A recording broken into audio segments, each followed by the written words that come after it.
Another day, another stream. Hello.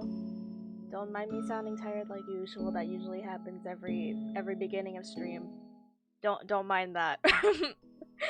Let's just pretend I actually wake up early, okay? Yeah. Hi everyone. I hope y'all having a good morning, afternoon, evening, ass crack of dawn, whatever time zone it is. I hope y'all are doing well today. Or I hope y'all had a good day today. Yeah. You're ill, Tab. Well, I hope you have a quick recovery. It's early somewhere. Yeah. It's pretty early somewhere. Not here, but somewhere. And also, Noisy, congrats on the first. Wow. So how are y'all today? This fine day. I'm sleepy. I was pretty much up last night finishing a commission. But it's fine because I had fun with that project anyway. Just popping in before bed, have a good stream though. So thank you for stopping by, Noisy. And I hope you had a good time in Taiwan. You did go to Taiwan, right? I wasn't I'm not like forgetting something. Where's my milk from Costco? In the fridge. It's in the fridge. Better drink it quick, cause that thing it expires pretty quickly. Take this from someone who doesn't really drink milk a lot. Yeah, okay, so I wasn't forgetting shit, okay. Anyway, I hope you had a good time over there. I know. Today we'll be drowning Fontaine in my tears. I mean it. It's I heard that it's pretty emotional because it's Fontaine. More specifically, the event. I heard a lot about the event and I heard that it's emotionally damaging. I don't know much about Farina's story quest, other than the fact that I've heard people say that Traveler and Paimon were being a bit insensitive to Farina. That's all I know. So I'm pretty much prepared for that. Delxie's event though? No, I'm not, because I don't know anything about the event. I haven't seen a single spoiler for that event, other than the fact that people have been crying. So I'm prepared to cry. Probably. Maybe.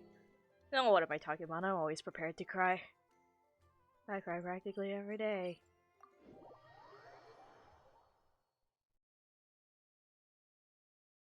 Starting with Farina's story quest, because she's my girl. She's the best Archon, even though she's not an Archon anymore. But she's my girl. Hey, Catherine, it's us. Got any new commissions? Specifically one with a huge more attack, perhaps? You don't have to be so direct. The more lucrative, the better. You know we're worth it. For quality work and speedy results, choose Paimon and the Traveler. Yeah. It's always a pleasure to see our two most avid adventurers again. Looking for the next challenge, I see. New challenges, yes. Actually, we do in fact have a rather urgent commission that is still open. Having read the details, however, I don't believe you'd consider it to be lucrative. Don't worry about that. We were just kidding. So what's the situation? I cannot hear this BGM the same way again after the Archon quest. You do commissions? If my friends ask me if I have commissions open, then yes, because I currently have it open to my friends right now before I actually open it publicly, but yeah. If you ask, then yeah. It really depends on what you're asking for though. Because I do have like certain services that I can and can't do. But yeah. To put it simply, the requester is looking for a temporary replacement actress for their musical. The original cast member ran into some issues, and is currently unable to perform the role. Could you There's to also build me been a house? experiencing some I'm not an financial architect. difficulties, I so don't know anything unfortunately, about we cannot building. afford to pay the replacement actress. That does sound I like a didn't tricky situation. graduate with a So degree basically, they're looking for a volunteer? in construction. Is there a degree in construction? That's right. Our adventurers reached out to many actresses, but none of them were willing to take the job. There are only a few days left until the performance. If they can't find someone in time, they'll probably have to postpone the show. And delays tend to create all sorts of new problems. Got it. Oh, this one's a doozy. What do you think, Traveler? Any ideas? Oh, I was supposed to be paying attention. Even if we took the commission, neither of us have any experience starring in musicals. It's fine. We're the traveler. We can adapt. If you're interested in helping, why not start by having a chat with the requester? He's right over there. Maybe you can't fill the role yourselves, but you might be able to help him figure out another solution. Maybe there's something he hasn't thought of. Oh! Giving it's that guy, suggestion. huh? Who's No wonder, he looks like he just ate a sour lemon. damn? He must be making a very ugly face then. All right, we'll go talk to him. Payment approved. Let's go.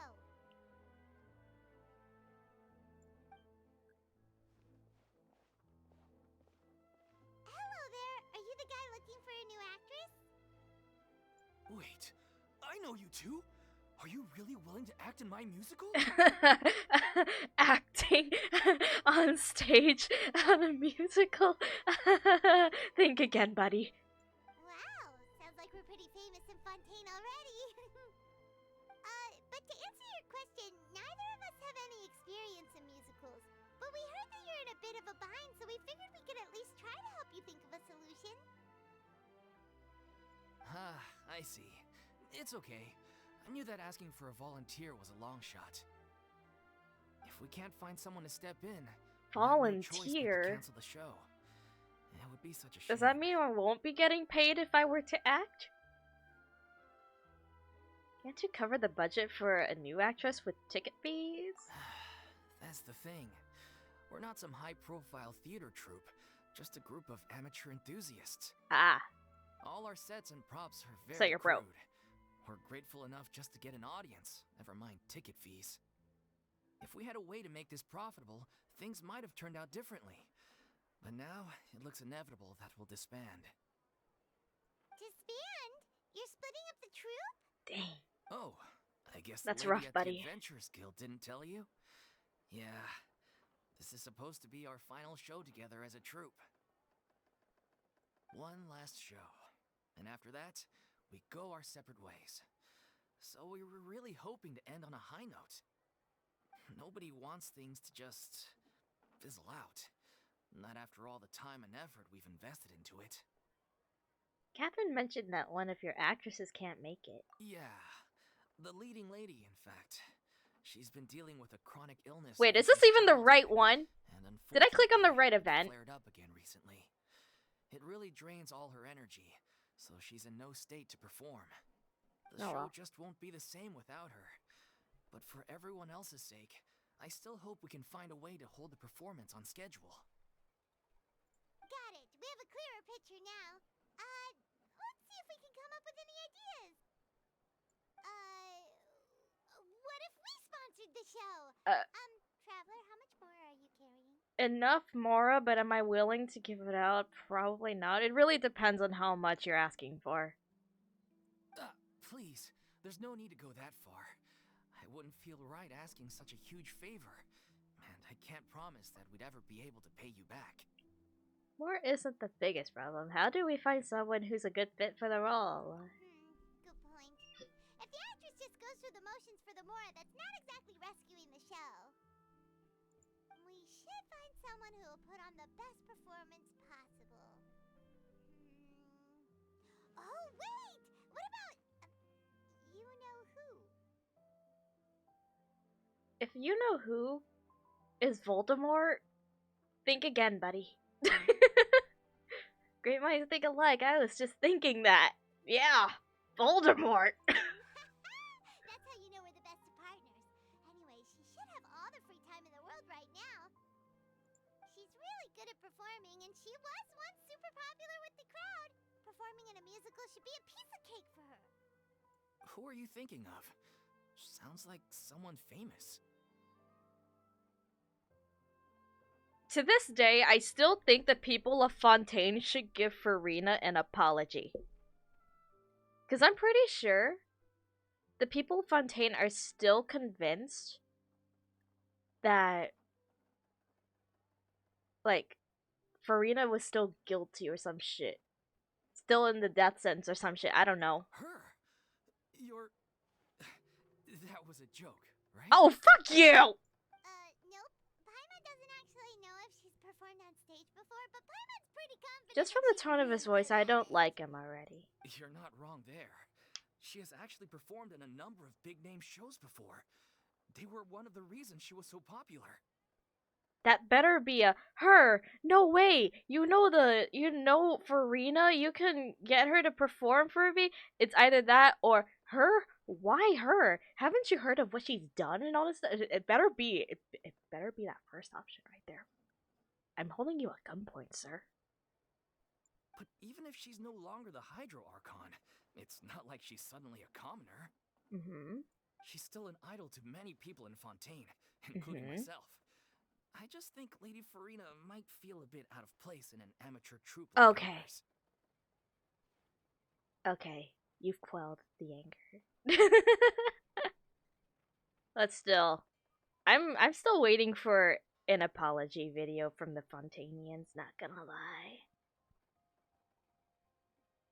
Even though they might already be dead because it's been like 500 years or some shit, I want their ghosts to give an apology video. Because if you think about it, they're also part of the reason why she acts the way she does. You intend to show the go ahead, don't you? Are you prepared to do whatever it takes? Well, yes, but...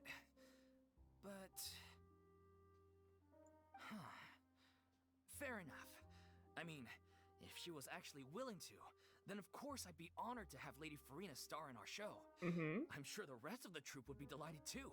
Oh, heck, okay. I'm sure everyone in our troupe has probably dreamt of performing on stage with her one day. Okay, so this guy and his troupe are the cooler people. Okay. Of course, it all depends on whether she's interested. She might consider this opportunity beneath her. Aw. No point in stressing about that. We'll only know if we ask her. And besides, things are different now. There's no reason for her to be all high. So after the whole ordeal, do the people of Fontaine know that there's no longer a Hydro Archon? Do they know the truth about what happened, or are they still clueless? I don't know. Let's go. It'll be good to check in on her anyway. Thank you for your help. I guess I'll just stay here and wait for the good news. Good luck. Ooh, maybe you shouldn't be anticipating the good news. You should be anticipating the bad news Where first. does Farina actually live nowadays? She used to live in luxury at the Palais Mermonia, but she's moved out, right? As it happens, I have her current address here. Why do you I have can it? provide it to you. Why do you have it, Catherine? Woo! When did you get here? Well, I mean, Catherine's booth is like right over there. You weren't that far, Paimon. Hi, other Lotus. Welcome in. I hope you're well today. I came over when things were starting to sound more promising. I thought I should be at the ready in case my assistance is needed. It is my duty to support commissioners in any way I can. Well, I mean, it's pretty easy to hear everything where you were at because Paimon talks very loud and you were only a few feet away. Thank you, ma'am. Thank you so much. Well, now that we've got the address, we'll go find Farina. Back in a jiffy. Yeah, let's go find my girl Farina. The little oceanid. Ask about Farina's disposition. The birthday. Oh, happy birthday! I didn't know that. Happy level up day! Ba-da-ba-ba-ba-ba-ba-ba-da. Did Catherine really give us the right address? She lives here? Are you judging Paimon?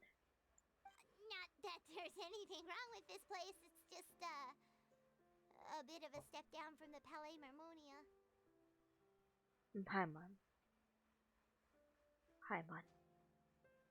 Thank you for the lurk on there, Lotus. Happy adventuring. Paimon.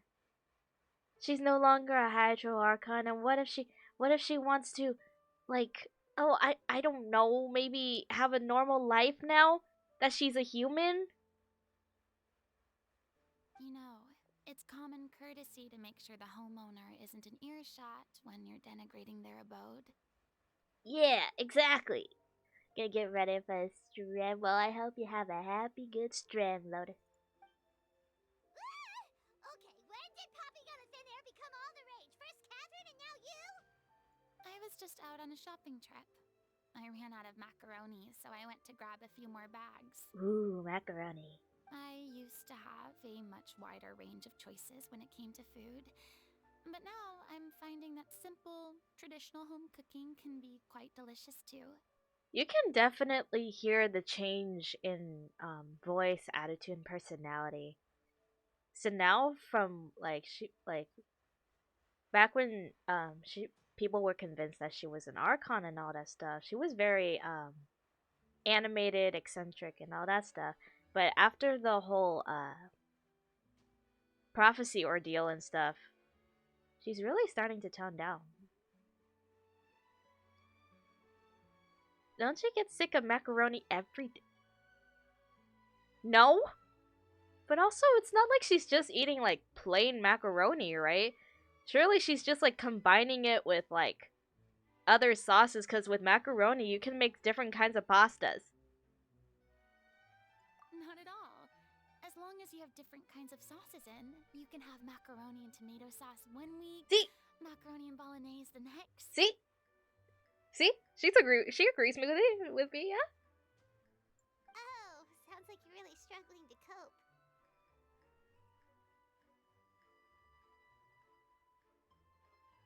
Paimon.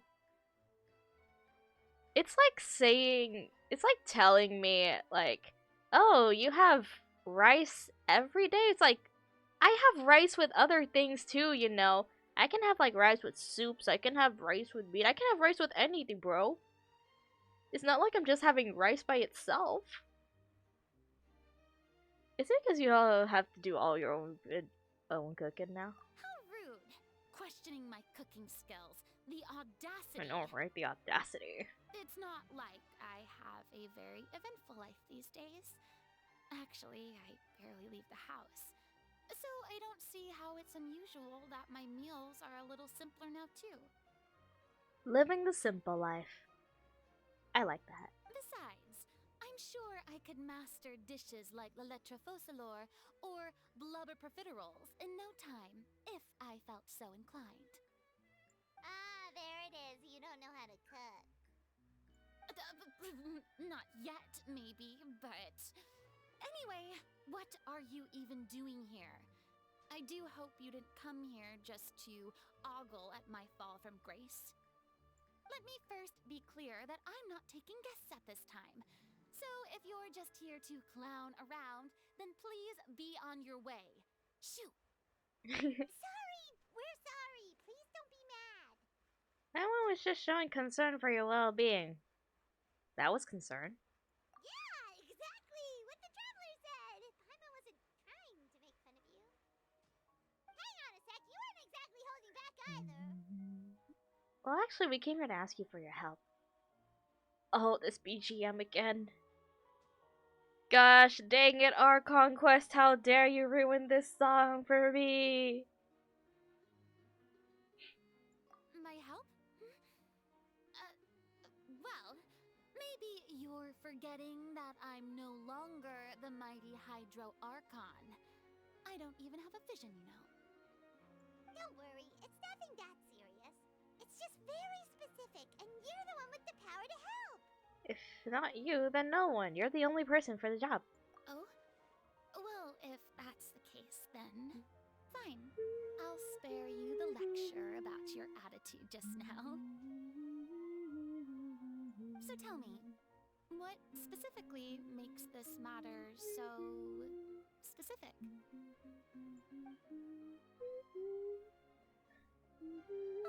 I see. I knew you couldn't have come all this way just to amuse yourselves at my expense. After all, I was once the brightest star in all of Fontaine, well versed in all the various performing arts. A mere musical is well within my capabilities. Oh? But given the present circumstances, I'm afraid I must regretfully decline your casting request. Oh? How come? It sounds like this would be a breeze for you. True, but I have made a decision to retire from the stage. Although I am no longer required to play the role of the Hydro Archon, the time I spent inhabiting that character has left an indelible mark on me. Well, I mean, considering the fact that she has to act like the Hydro Archon for 500 years.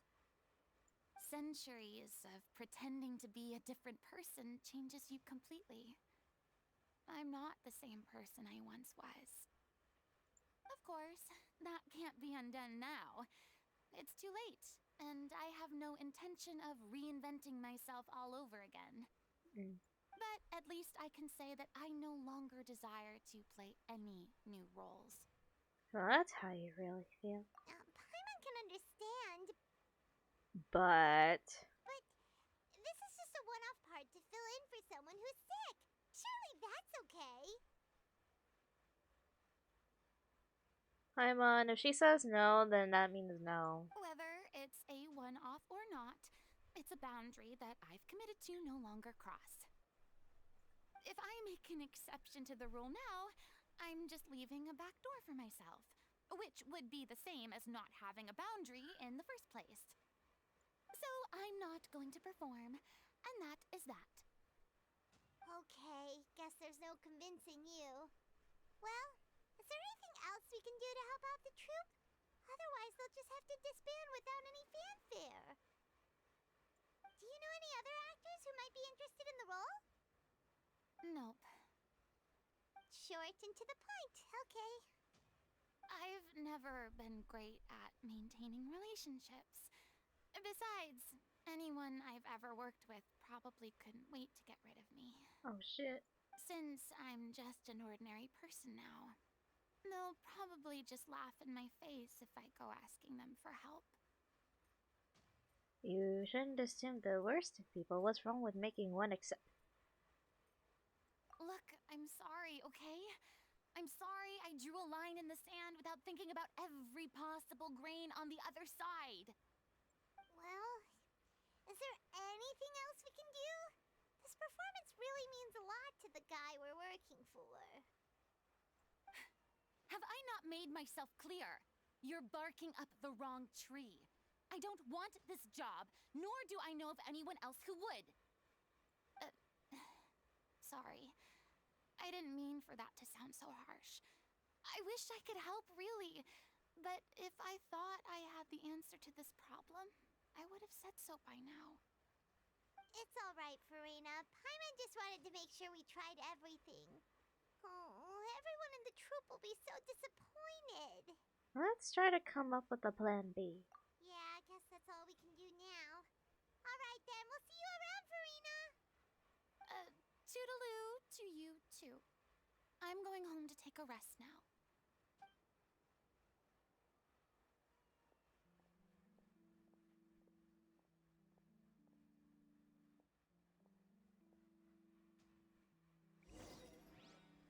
Go back and pass on the word about Farina's views. It's too bad, but we have to respect Farina's decision. Exactly. Maybe the thought of performing brings up too many painful memories now. You don't say.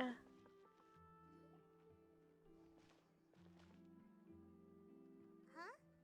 What's going on? Are they arguing? Uh-oh. What are they arguing That's about? besides the point. I'll ask you again. Why did you start looking for a replacement without my consent? When did I tell you I'm going to take a step back? Oh. You didn't need to say it. We've known each other for how long now? We know the signs. But you never tell us about your illness, even when it's clearly flaring up. And that gives you the right to make a decision on my behalf? Shortly after you left, the troupe's lead actress came to the Adventurers Guild. She believes that she's healthy enough to perform. Excuse me, but can you both take a moment to discuss something else for now? The adventurer assigned to your commission has returned. Sorry, I was just dealing with a little misunderstanding. So, how did your conversation with Farina go? Sadly, it's a no from her. We tried to persuade her, but she wasn't having it. She doesn't want to play the role for personal reasons. I see. Well, circumstances have changed a little, so maybe that's not such bad news after all. You see, our leading lady has just informed me that she's well enough to make it to the show after all. Staging the musical with the full original cast was always the dream, of course. Mm. Oh, right. Sounds like everything worked itself out then. Imagine if we had managed to convince Farina to join, only for her to find out she's no longer needed. Oh. Oh no. Yeah, she'd be livid. We'd get the scolding of a lifetime. Jeez, is Lady Farina really so harsh with people? No. She's just traumatized. Only joking, calm down. So, guess we can consider this case closed now, huh? Despite the fact that we failed to complete the commission, we were still racking our brains for ideas on the way back here. Look, there's no point arguing with you about this anymore. You've made yourself very clear, so I'll stop looking for a replacement. This is the last chance we have, though. If your illness flares up again, there won't be time to find anyone to replace you. Wow, so they're actually a very, very small group that they can't manage to get someone to be her understudy? So, are you absolutely sure you'll be able to handle it? The whole team is putting everything they have into this final performance. We have to make sure it goes ahead. Yes, I'm completely confident. I've been taking a new medication from the doctor, and it's working brilliantly. I'll definitely be able to tough it out until the performance day. I share everyone's desire to commemorate all our years as a troupe with a proper farewell show. So the last thing I want is to be left out. Every one of us thinks of this troupe as their home, myself included. You're right. I'm sorry. I let myself get too worried about the show. I should have asked for your permission first. All's well that ends well. Sounds like the show will go on. Paimon, wait here a second. Sure. We leaving Paimon behind? Ayo. Oh, hey, Farina.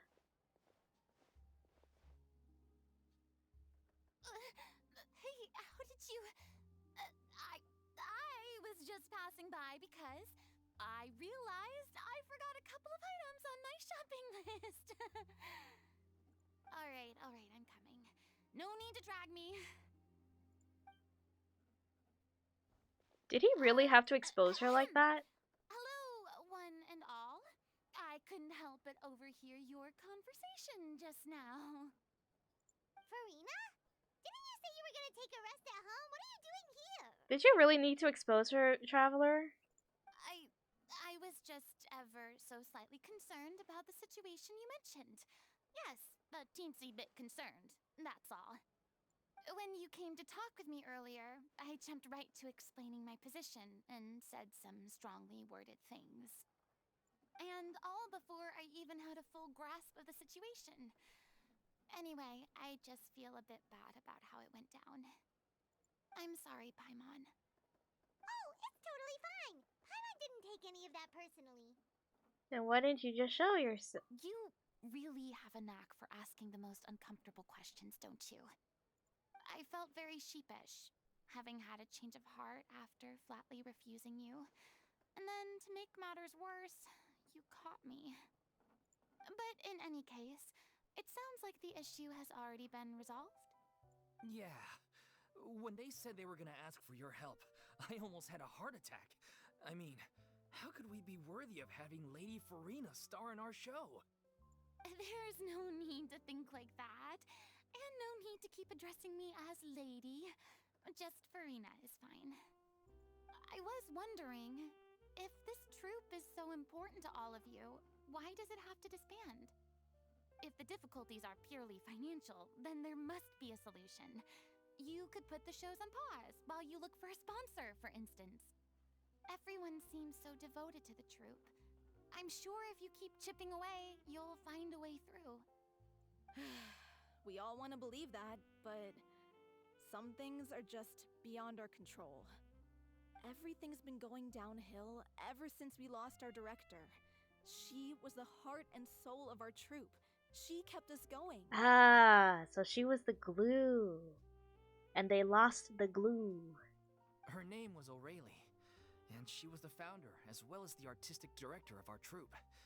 And tragically, she was a victim in the serial disappearances case. Ah, shit, that case came back again. What? That's actually how I recognized these two. It was all thanks to their efforts that the true culprit was brought to justice. Yeah, fuck you, Vishay. But still, no sentence can bring our director back to us. She was a loyal fan of your performances, Miss Farina. They were what first inspired her to get into musical theater. She rallied many people around her who were destitute or had lost their sense of purpose in life, and convinced them to join her troupe. She wrote her own scripts, acted on stage, and mentored each and every one of us. She sounds like a lovely lady. People loved our performances back then. We seemed to be going from strength to strength. Things were really looking up for us. And then disaster struck. Yeah. After that, the entire troupe fell into disarray. None of us know anything about script writing, let alone how to handle the business side of things. We've been doing the best we can.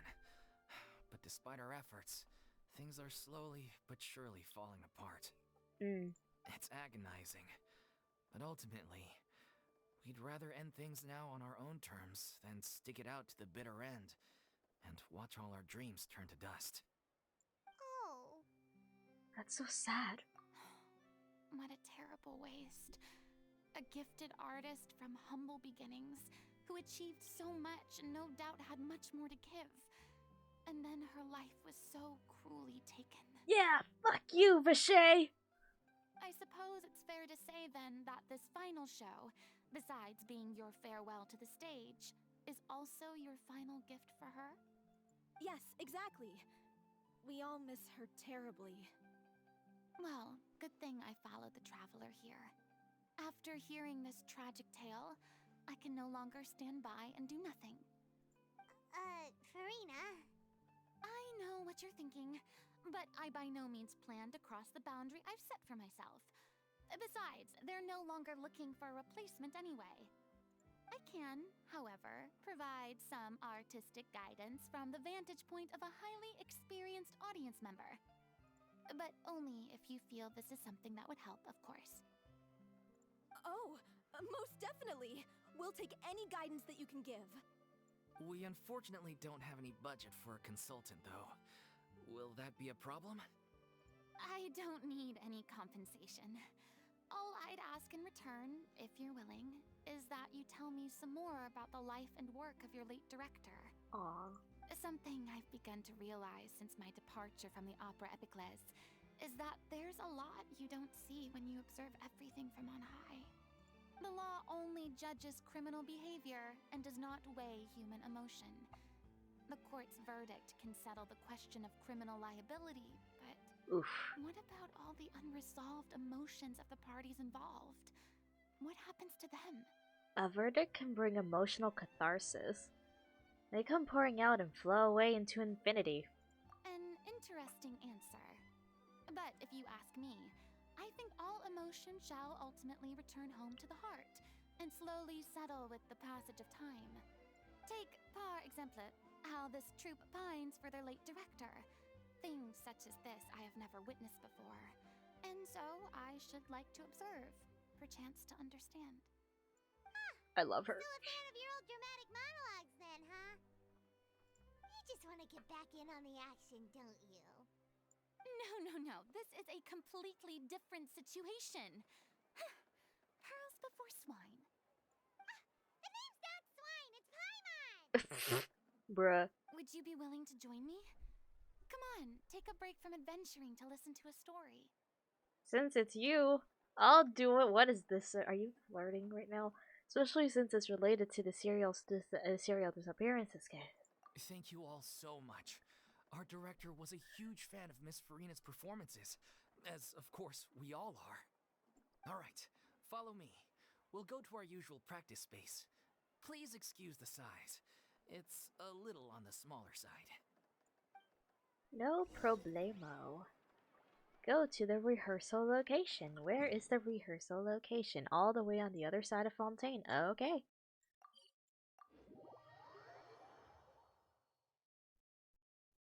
Bum, ba-da-bum, ba-dum-dum.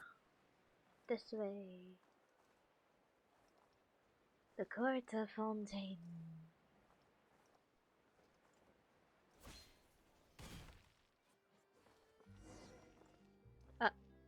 Oh, this place. Enter!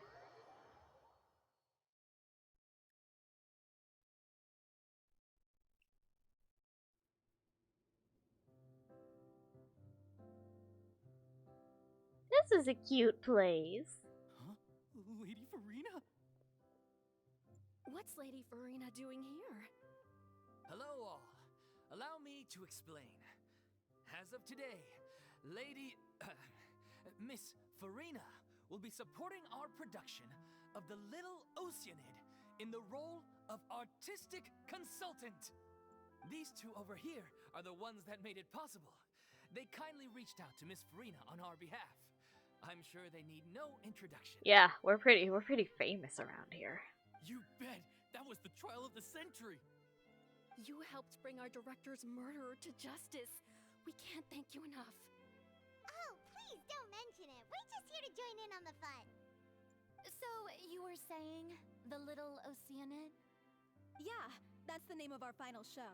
It's an unfinished script left behind by our director. The fact that it's pronounced Oceanid, but I still just call it Oceanid. One of our greatest regrets is that she never got to complete it. So, if we can bring it to the stage and make it a successful show, we can all take some solace in that. Wait, but if it's not finished, then... Finding an actress was the least of your problems. Yeah, we've been battling issues on every front, trying to realize this dream. And you know, when he Anyway, said they let me were, give you a quick summary of what the when- story's all about. when he said this was a small theater troupe, I didn't expect it to be this small, like 4 people total small. And suddenly everything makes sense.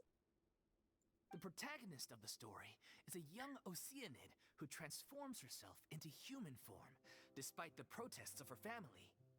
She longed to live just like any other human, and sure enough, she found friendship and even love. Everything seemed perfect. But one day, her true identity was exposed, and her world came crashing down around her. Oh, dang. So far, so good. A classic tale. What happened after that? That's one of the issues we've been trying to deal with. Unfortunately, this was as far as the director got with her script. We need a proper ending so we can bring this musical to the stage. But people have different opinions on which direction to take it in.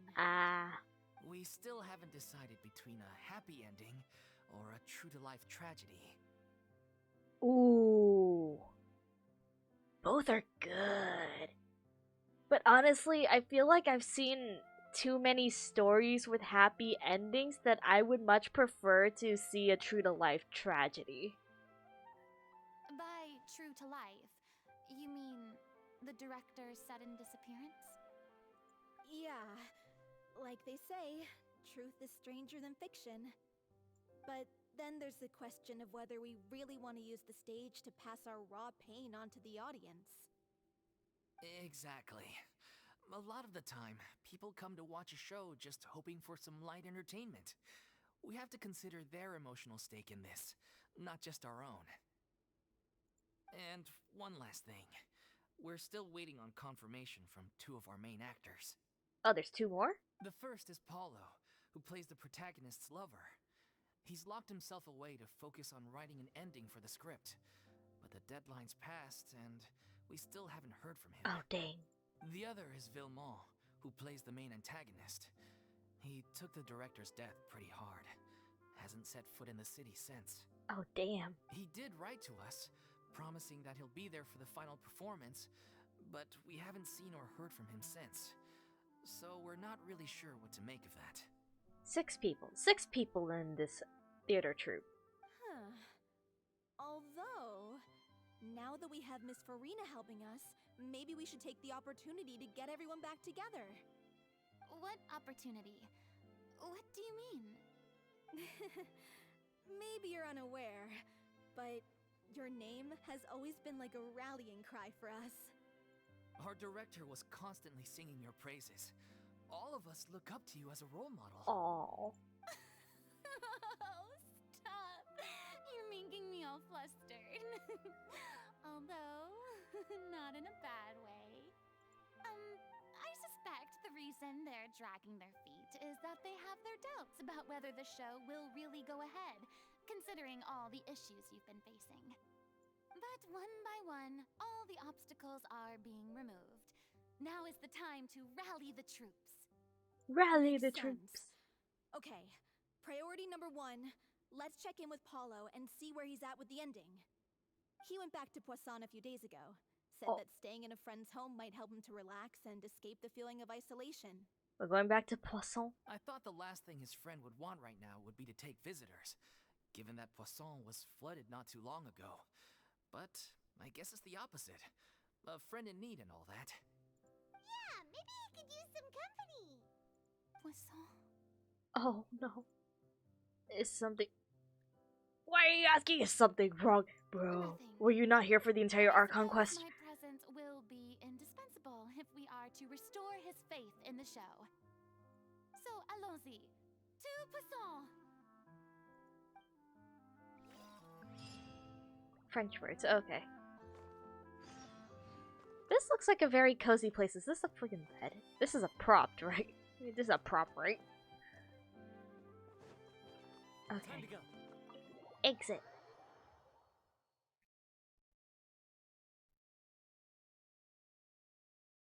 Alright, we're going to Poisson to look for Paulo. Bup, bup.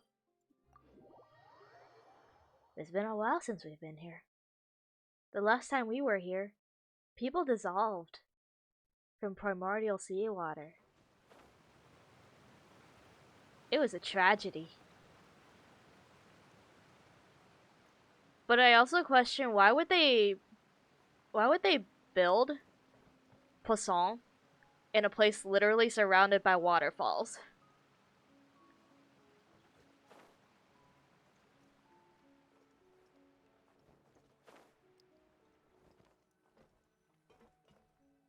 But also it looks like it could easily be flooded.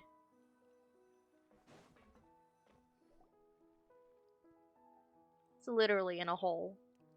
If I remember correctly, this is where he's staying. Knock knock. Who is it? It's me. Is the script ready? You came all the way here for that? Alright. Forget that for now. Just come on out. We've got some great news. Nice try. Look, just give me some time, okay? I'm just wrapping up this last part of the script. I'll be out once I'm done. Okay then. Looking forward to your masterpiece. So, Wow. as expected, Not he's missed even the not deadline. even a hi, how are you? It's hey, are you done with the script? Like, bro. Y'all are going through a hard time and the first thing you ask someone who you haven't seen in a long time or in a while is, hey, you done with the script? Instead of, hey, you doing good? How are you? We came to check in on your well-being. The ending is one of the most important parts of the show. Even once he's done, it isn't final until we've all had the chance to read through and make sure we agree on it. Ooh, that's the hard part, getting people to agree. Someone told me I was Navia! Croissant. I assumed it was a case of mistaken identity, but sure enough, here you are. And Farina, too. I was wondering if we might run into her. So, you're here for Palo? Looks like he could be a while, so feel free to take a stroll around town in the meantime. I've made all the arrangements already. Oh, it's okay. We can just wait here. Thank you for being so considerate, Miss Navia. That sounds wonderful. We'll take that stroll. Get over here, you! How oblivious are you? How are things in Poisson now? Any better? Things are on the mend, but it's a slow process. Some people may never recover from the trauma they experienced. Oof. I'm sorry to hear that. Valid. Please. Oops. Sorry, Must Farina! our conversations take such a depressing turn every time we meet? We all have painful memories, but we don't have to let them cloud everything we do. And if you're trying to make a new start, perhaps it's best if you don't bring up the past all the time. Thank you for your words of comfort. You make a very good point. But for now, at least, I think I should stay with the way I'm feeling for a while longer. It's okay. These things take time. Moving on from a painful experience is easier said than done. Which brings me to why I'm here. I thought you should probably know that not everyone here is ready to forgive and forget after the Hydro Archon's inaction in the face of catastrophe. To avoid upsetting the peace, I told the townspeople that everyone here is a member of the theater troupe, and that you are just an actress playing the role of Farina. Oh, damn. It's not a perfect solution, but hopefully it means you won't have to lie low while you're here. That's so thoughtful of you, Navia. Well, what do you expect? I am the courageous and considerate president of Spina di Rosula, after all, like my father before me. Anyway, that was all. Look after her now. Got it, Navia. Thank you. Off we go then. Let's take a look up there. I don't have any friends that I can be frank and honest with, so maybe she's right. You're the closest thing to friends that I have.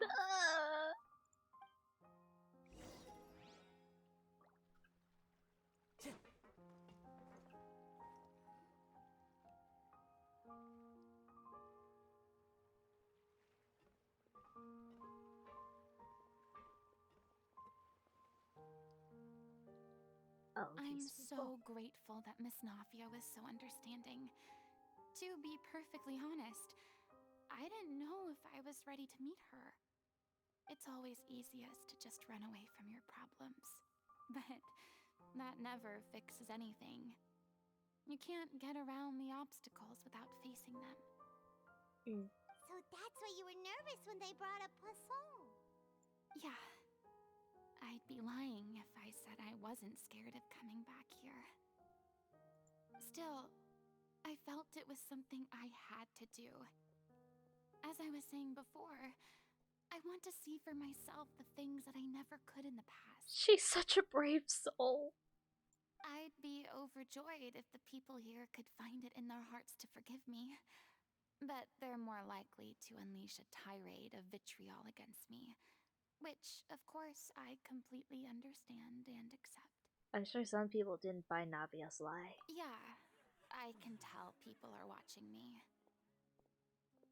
I'm sure some people here see the idea of someone coming to Poisson dressed as the Hydro Archon as extremely disrespectful.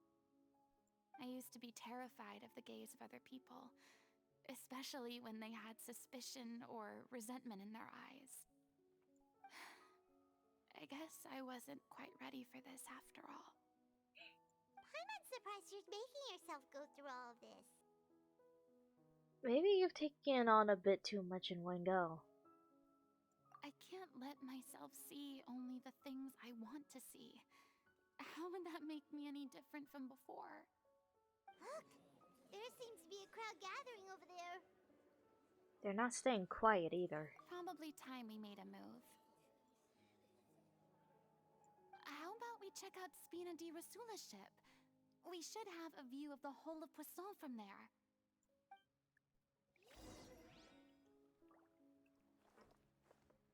Time to go. Over to the Spina di Rosula ship.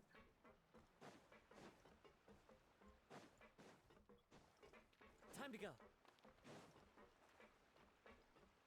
Down, going upwards. Come to think of it, I don't think I've ever taken this path to the top of the ship.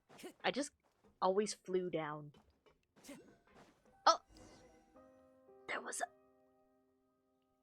I'm sorry. You probably just wanted a relaxing stroll. And here I am dumping all this heavy stuff on you. We don't mind. It's actually refreshing to see a different side of you. Great.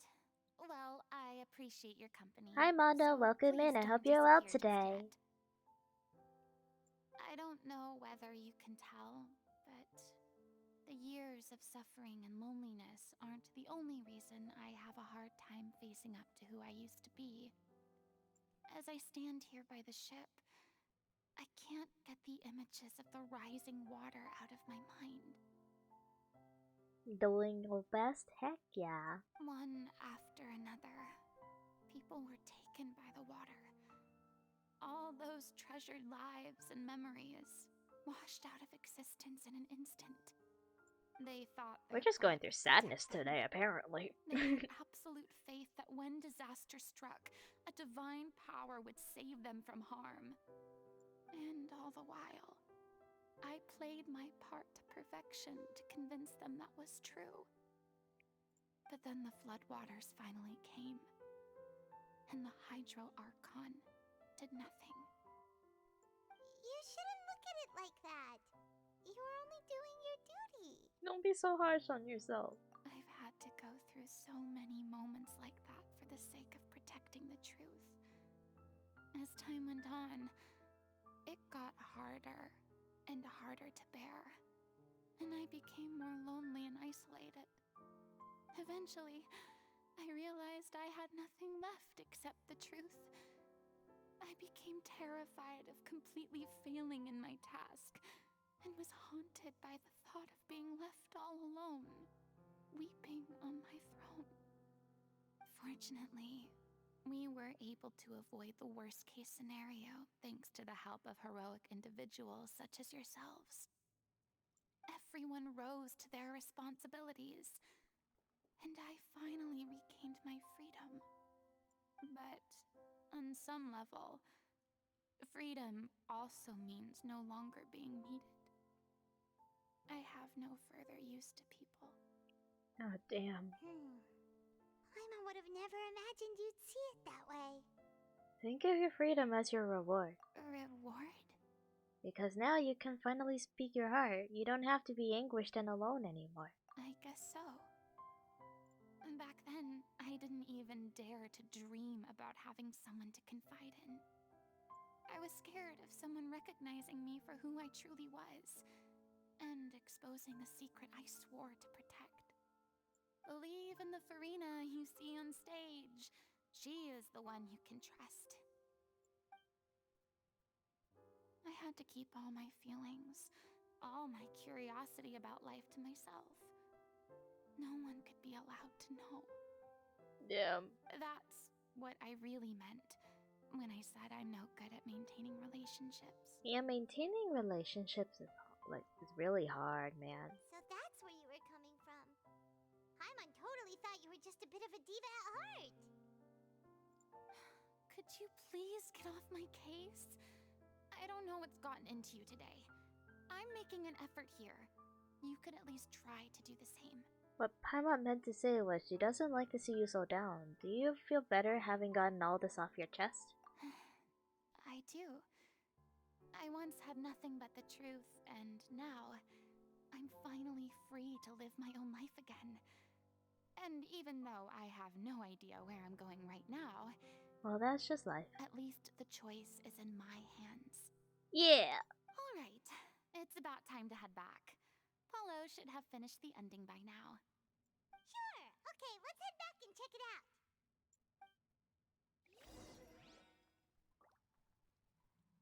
Not even a, hey Paulo, how you been doing, buddy? We haven't seen you in a while. You good?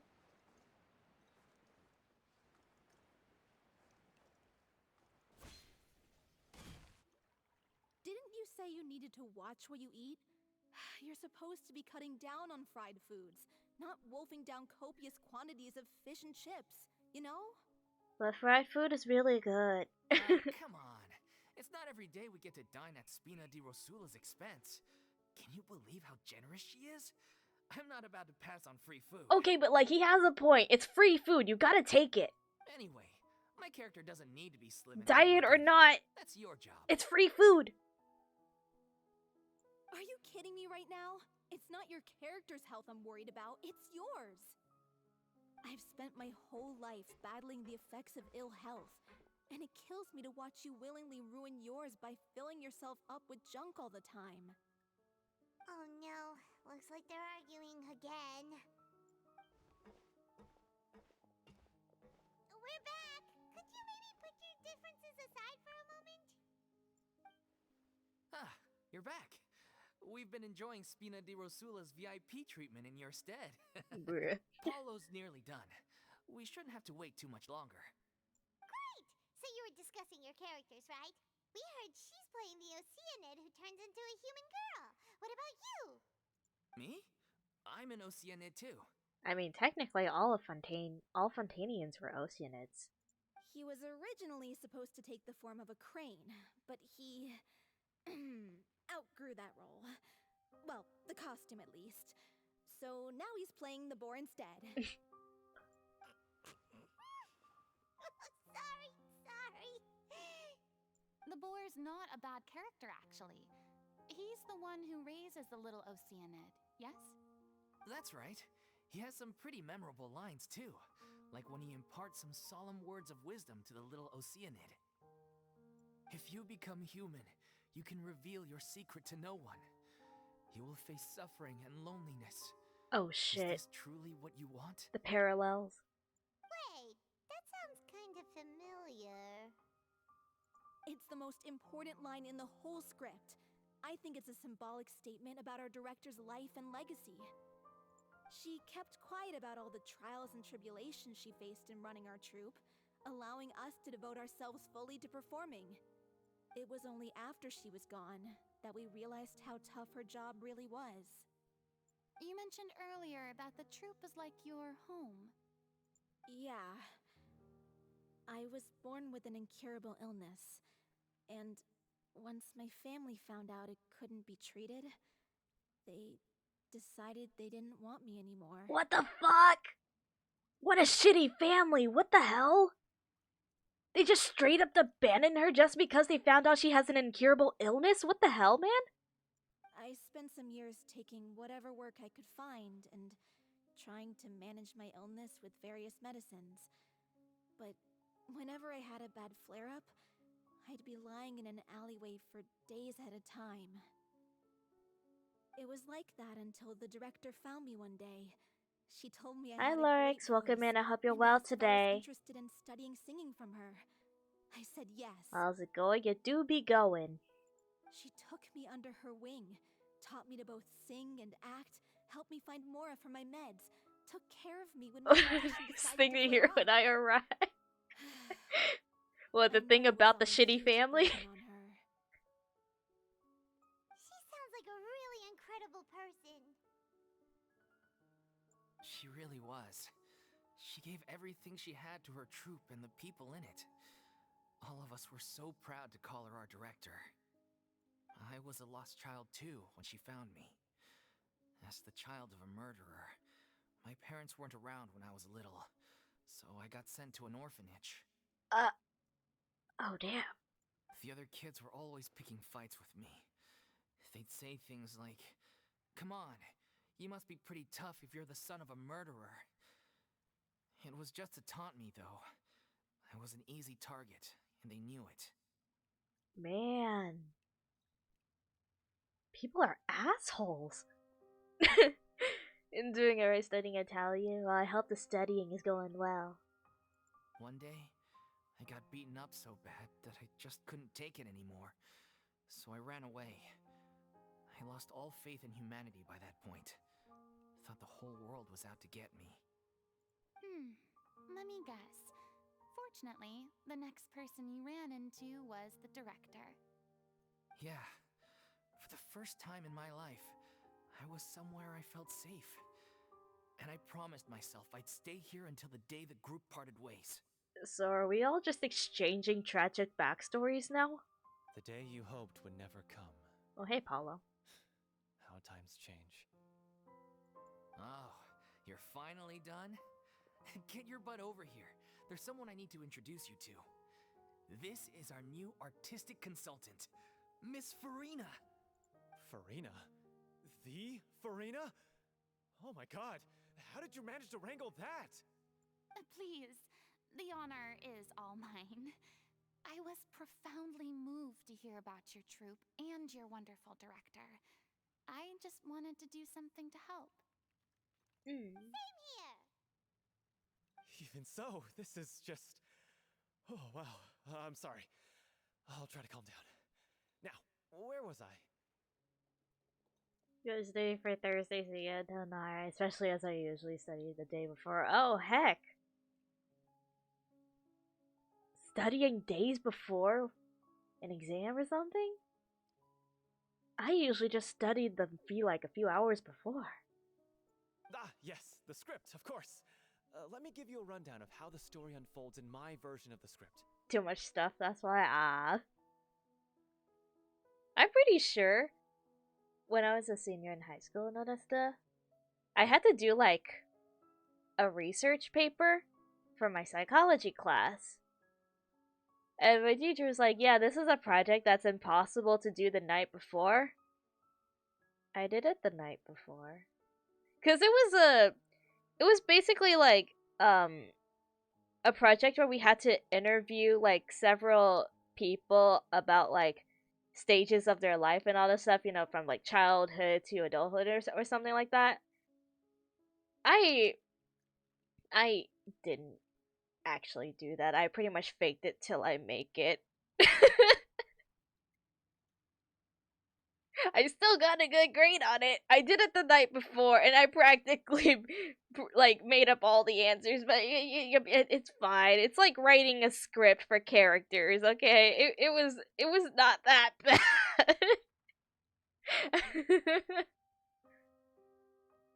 You're just gonna ask two questions between the many arguments we like. That's all I kind of have to. I'm sure you're already familiar with the beginning of the story.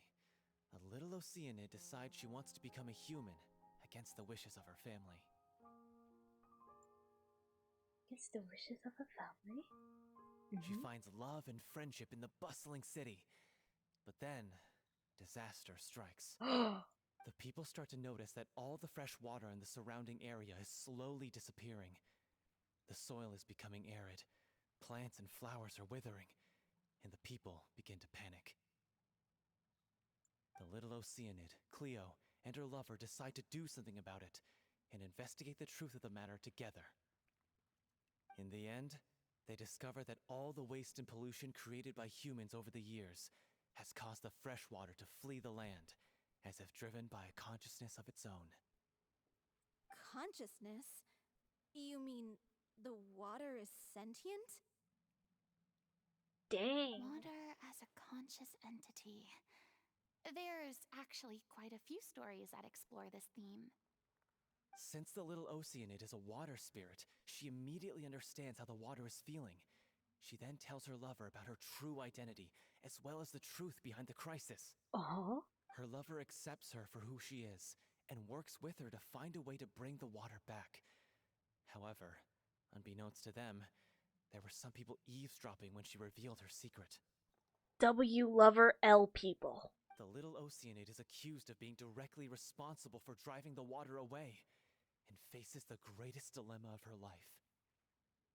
And then? And then? In the end, she makes the brave decision to sacrifice herself to save her lover and the rest of humanity. Oh, dang. Huh? But didn't they all treat Cleo like a villain? Why would she want to save them after that? She'll lose no good luck on strange stop being lewd. I'm not being lewd, bro. Degenerate, yes. But lewd, no. Well, she mainly wanted to save her lover, plus everyone who'd stood up for her. Through her love for her human partner, she was able to find an even greater love, one that extended to all of humanity. Surely the biggest strength of Cleo's character. There's actually something else that bothers me. What is it? You know the protagonist is supposed to represent the director, right? And she never had the chance to become a hero in our world. If we're serious about dedicating this show to her memory, we should make the ending as true to life as possible. What about if the little Oceanid is hounded to death by people who hate her, her lover makes sure her secret never gets out, and humanity continues down the path to extinction? The fuck? That sounds like too cruel of an ending to me. And perhaps a little irresponsible to present to the audience.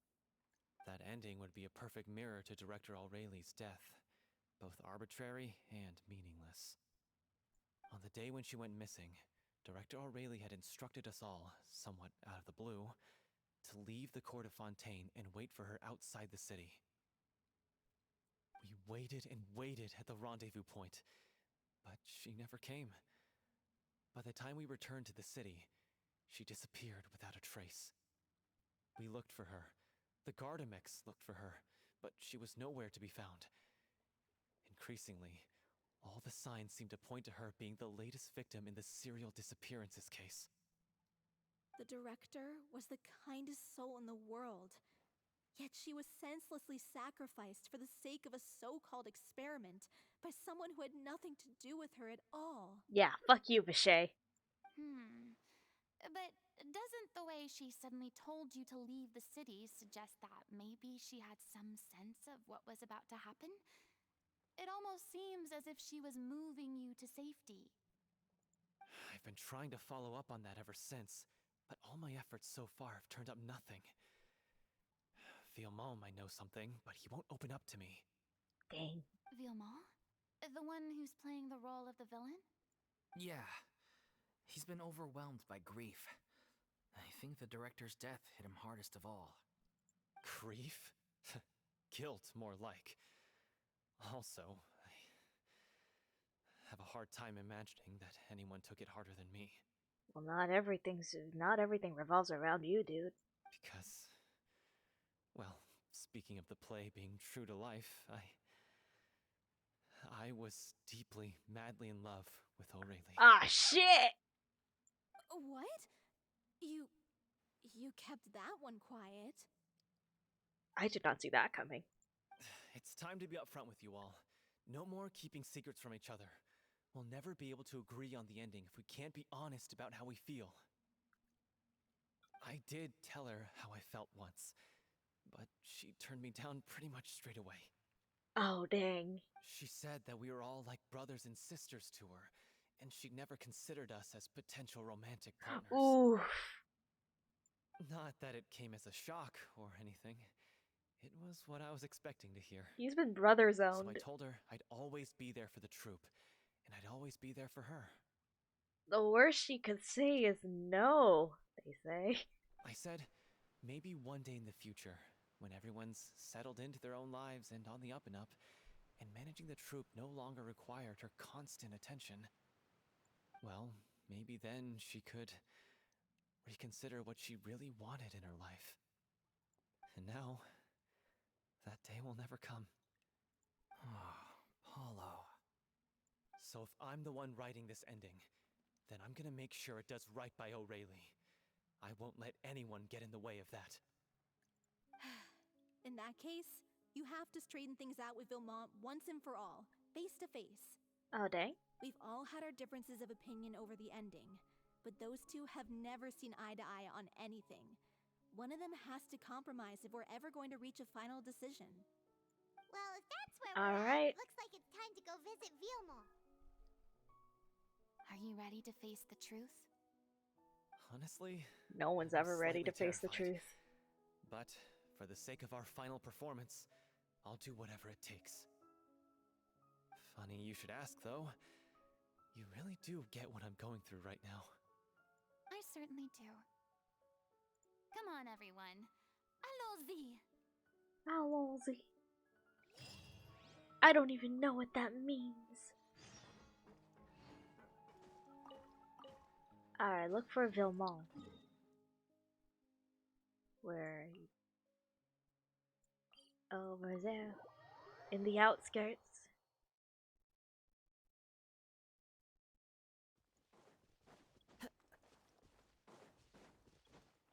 Bum, bum.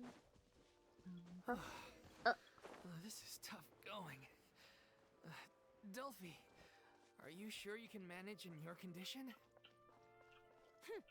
I could ask you the same question. Try to keep up. Dang.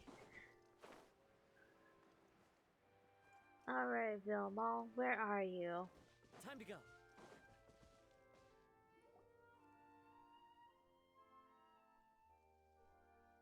Ugh, as if this journey Slimes. wasn't tough enough already without a roadblock. Don't worry. We should all be fine with the traveler here. We don't need to take a detour. Wait, why are you all looking at me? You're not seriously expecting me to fight, are you? We're just curious, that's all. I don't think anyone's ever seen Farina in a fight before. Yeah, but don't you remember why? The Hydro Archon willingly gave up all her power so it could be converted into indemnitium. Miss Farina said so herself. Precisely. And I'm not even the Hydro Archon anymore, so all my power is gone anyway. As much as it pains me, unfortunately, I should just stay put. I'm more like a damsel in distress more than anything. That sounded so smug. Ugh, secondhand embarrassment is unbearable. Traveler can speak French? Traveler knows French? This doesn't require god level powers. Don't you know any self-defense? I don't know how to say that. Sylvie, indeed. Say Alas, Olivie. I am forced to watch on helplessly as a more brave and seasoned adventurer than I swoops in to save the day. Aw, too bad. I was so pumped to feast my eyes on fight mode Farina. Sorry to leave all the heavy lifting to you. Don't worry, piece of cake.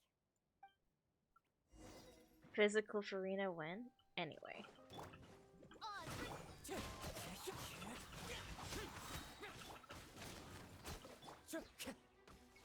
Ah, there's more of them. Everybody stand back! That's gonna Ow. hurt in the morning. Useless. Midnight Phantasmagoria. Bravo! Good show! You certainly live up to your reputation. Yeah, thank you. Anyway, the path is cleared now, so onwards and upwards. Onwards!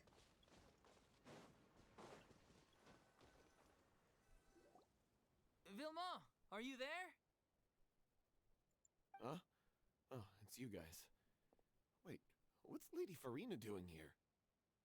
I can explain. We've been rounding up the whole troop. We now have everyone except you.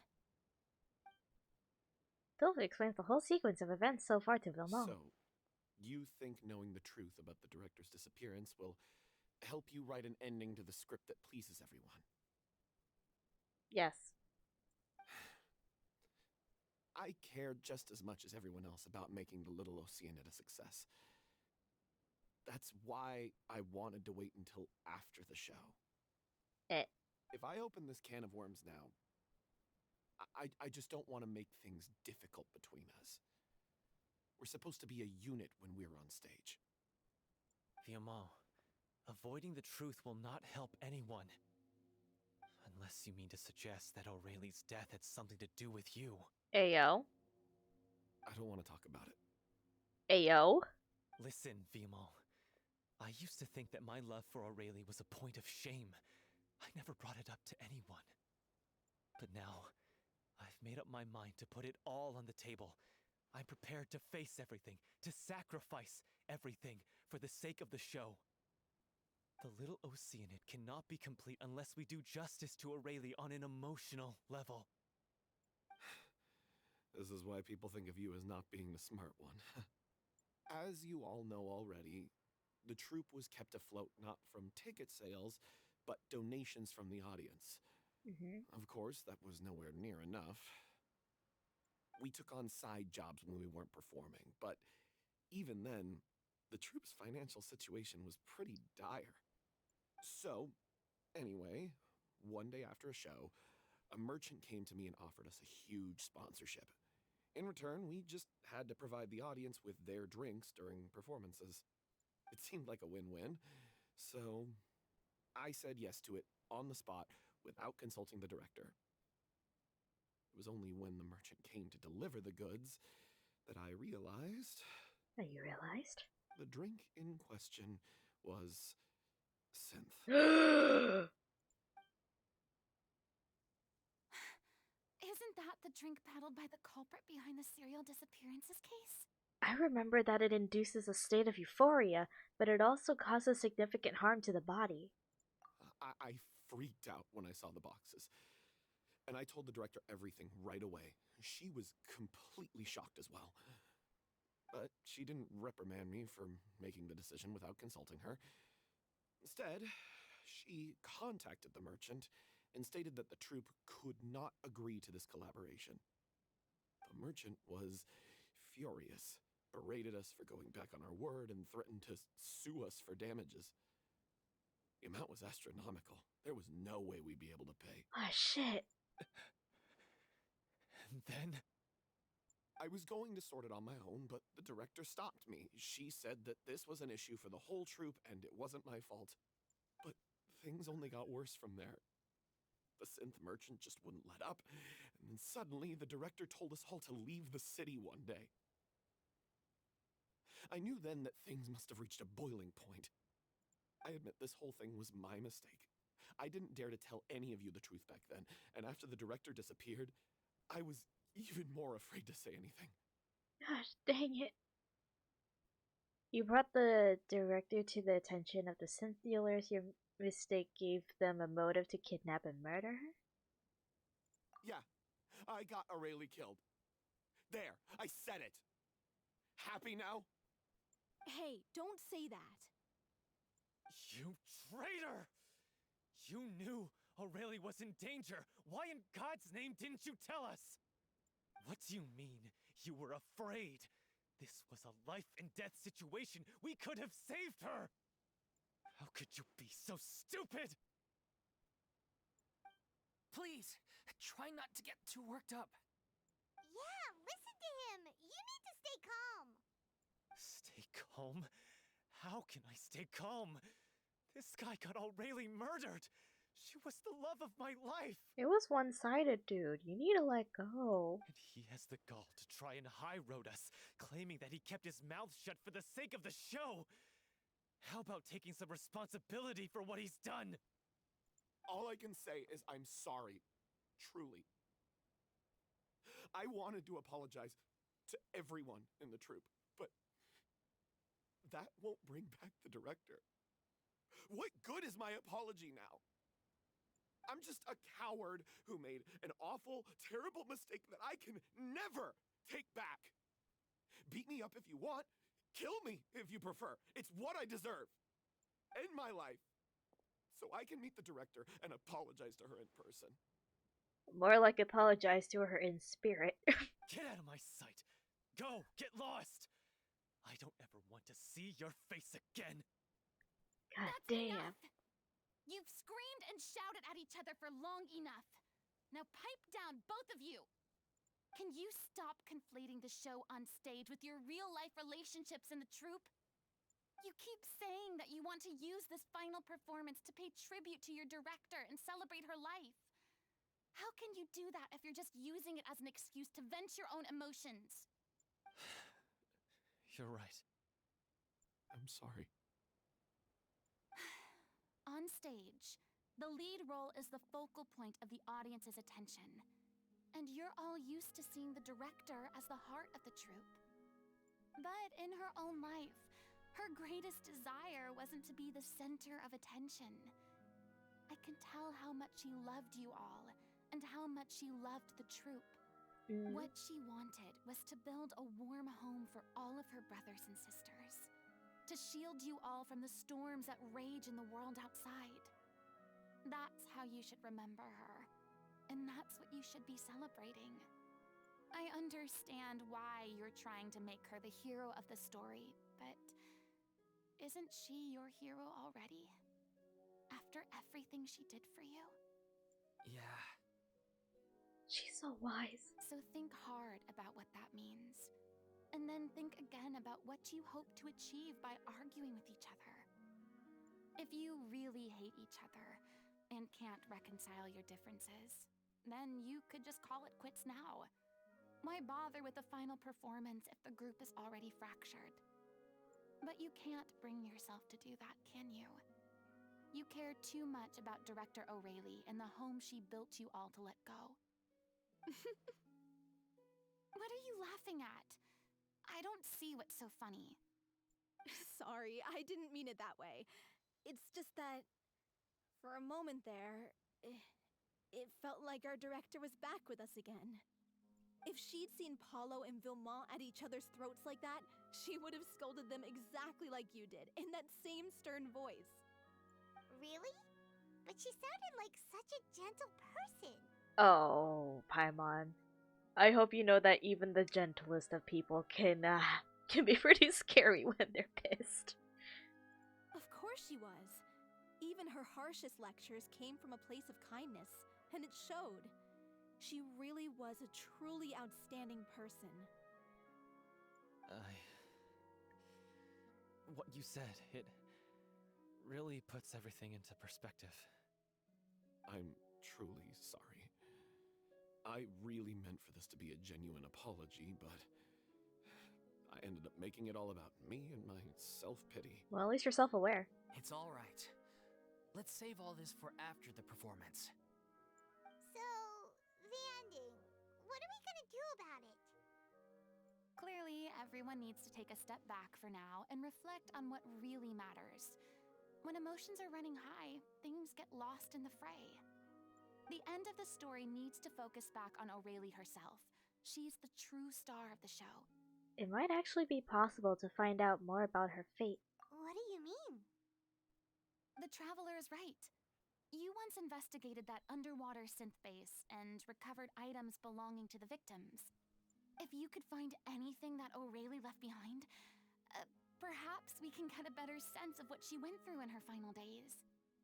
You really think that's possible? Oh, yeah. I trust that nobody would object to the ending of the story being based on O'Reilly's true feelings? No. Well, we'll leave this in your capable hands. Come, let's pay a visit to the Palais Mermonia. The rest of you, head back to the rehearsal location for now. The Palais Mermonia. Mermonia. Yeah.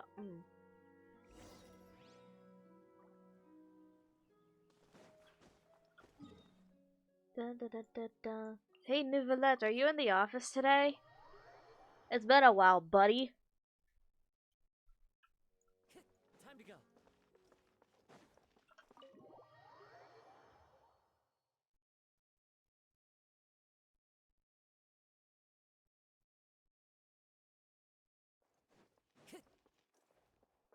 Bum, bum, bum, bum. I still haven't talked to that guy. I keep forgetting about him. I'm not even going to. Alright, Sadine. It's been a while. You want to review some recovered items connected to victims of the serial disappearances case? But, that case has been closed for quite a while now.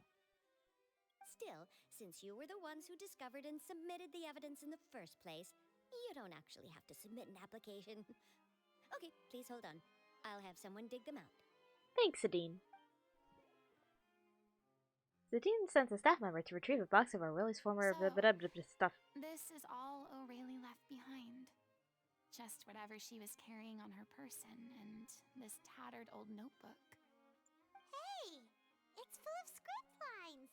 And sketches, too! Looks like they show where the different props should be placed on stage. Let me take a look. Maybe there's something in here from after she was kidnapped. Aha! I found something. To whoever discovers this diary. Hey, yo. Let's see. Looks like she kept a detailed record of her captor's actions. She even mentions the truth behind the experiments on dissolving young women. Oh, heck. If we'd had the chance to examine this notebook carefully back then, it would have been a conclusive piece of evidence proving Vacher's guilt. Vacher took so many lives. It's still so unthinkable how many victims he had. I guess Aurelie must have written all of this down in the hope that her records would one day be of use to investigators. So, we're just gathering evidence and stuff, and we recovered said evidence, but we didn't bother looking into the notebook. Wait, it cuts off. Eh? There's something wrong? Her handwriting here gets patchier and more illegible by the line. She probably didn't have much strength left. Her final words are...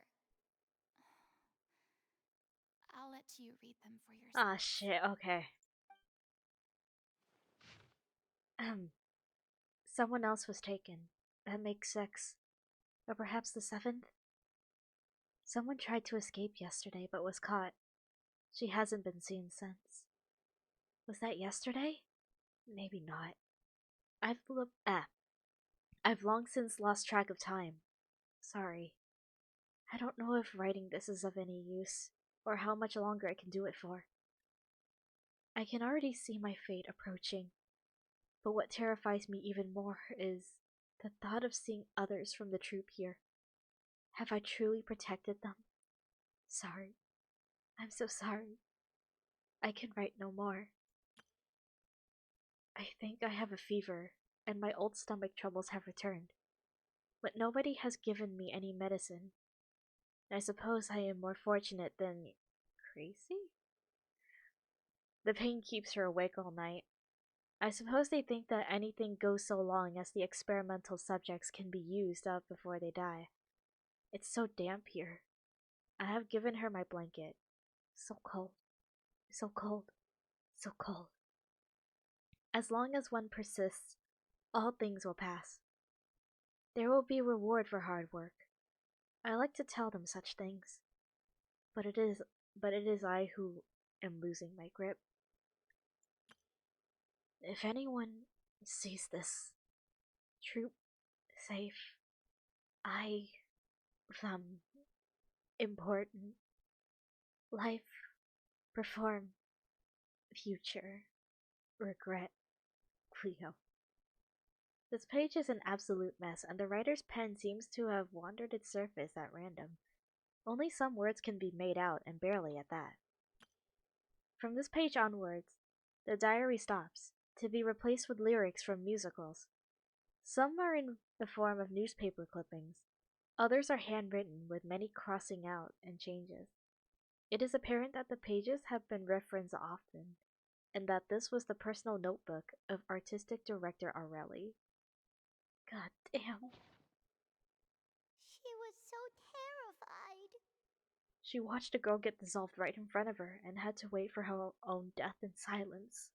She may have been a mighty hero in the eyes of her troop, but at the end of the day, she was only human. I can't bear to think how painful and lonely her final days must have been. Wait. This part on the last page sounds strangely familiar. Ayo? Flipping through the notebook, the lyrics continue. However, one page has been torn out, folded up, and placed next to the last blank page. At the bottom of the folded note are two new lines Aurelie has written, in handwriting much more legible than before. But it seems that they took her both great effort and a great deal of time to write. If you become human, you can reveal your secret to no one. You will face suffering and loneliness. Is this truly what you want? Because I am an older sister to them, I love them. If you become human, you can reveal your secret to no one. You will face suffering and loneliness. Is this still what you want? Isn't that the most important line in the Little Oceanid? Because I am an older sister to them. Oh.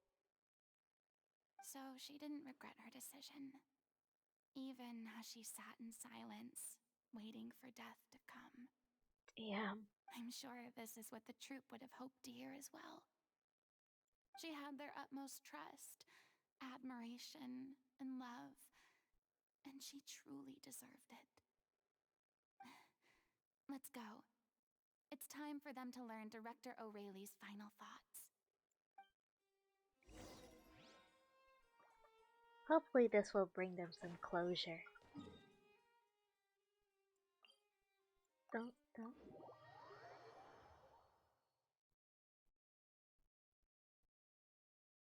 Bum, ba-da-bum, bum. Follow the wind.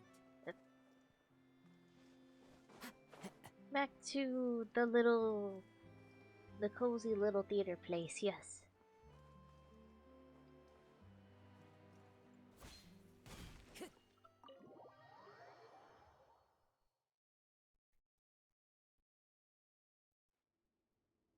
After reading through the notebook, some are lost for words, some weep bitterly, and some grind their teeth and howl with rage. This is such happy music for what's transpiring. A long time passes before the group is able to calmly come together and finally make a decision. She deserves a hero's farewell. If that's the only way to convey to the audience the courage and selflessness that she showed in the face of death, then it's a meaningful way to end the story. Even in the last moments of her life, she was still leaving a trail for others to follow.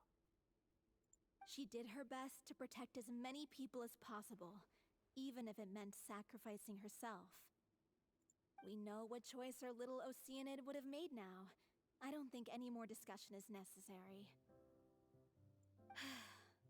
Well, Vilmont, if we put the past aside for now, do you think you can bring yourself to go ahead with the show? I will channel all my regret and put it into my performance to make this a show worthy of our director. Well, that's the spirit. I won't ask for your forgiveness, and you don't need to worry about my feelings. This final farewell show should be about Director Aurelie and her alone. Then it seems like we've reached a consensus.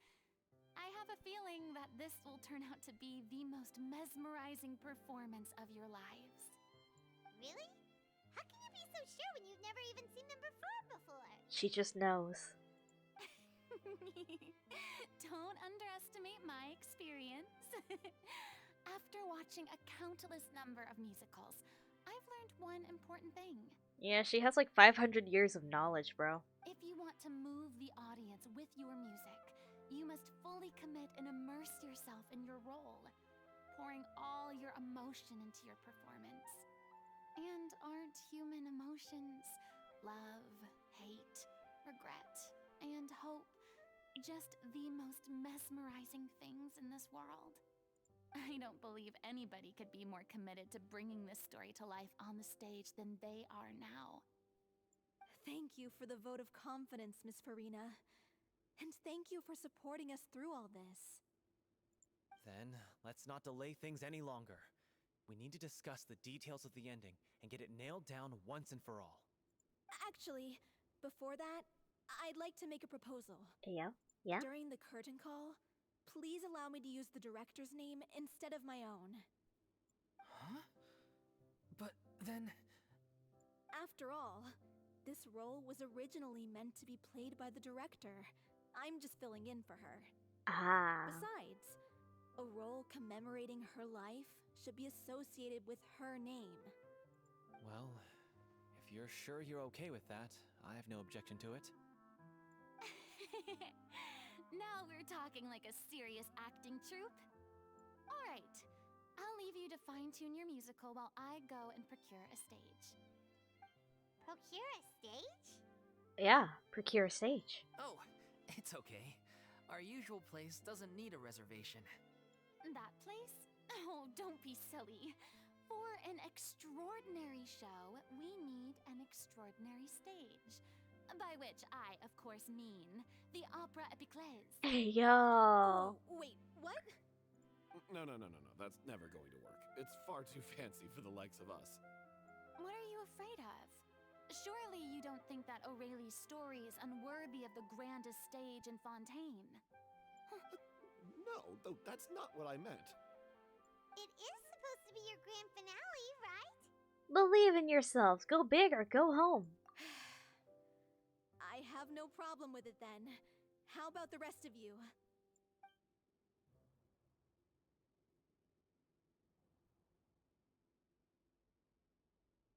I'll take your silence as a yes.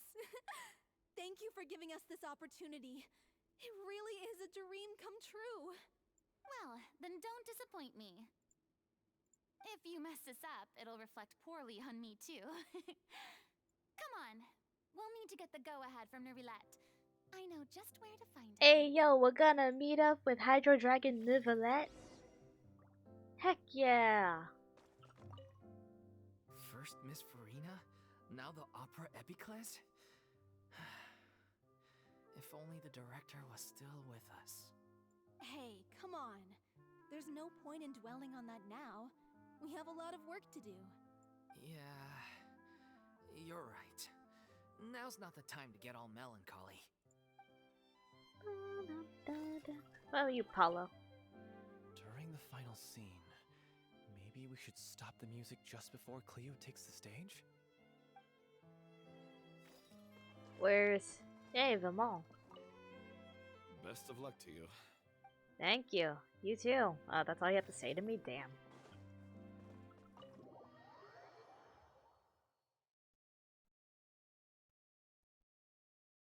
Hey yo, Neuvillette, we need your permission for something. And it's something very, very important.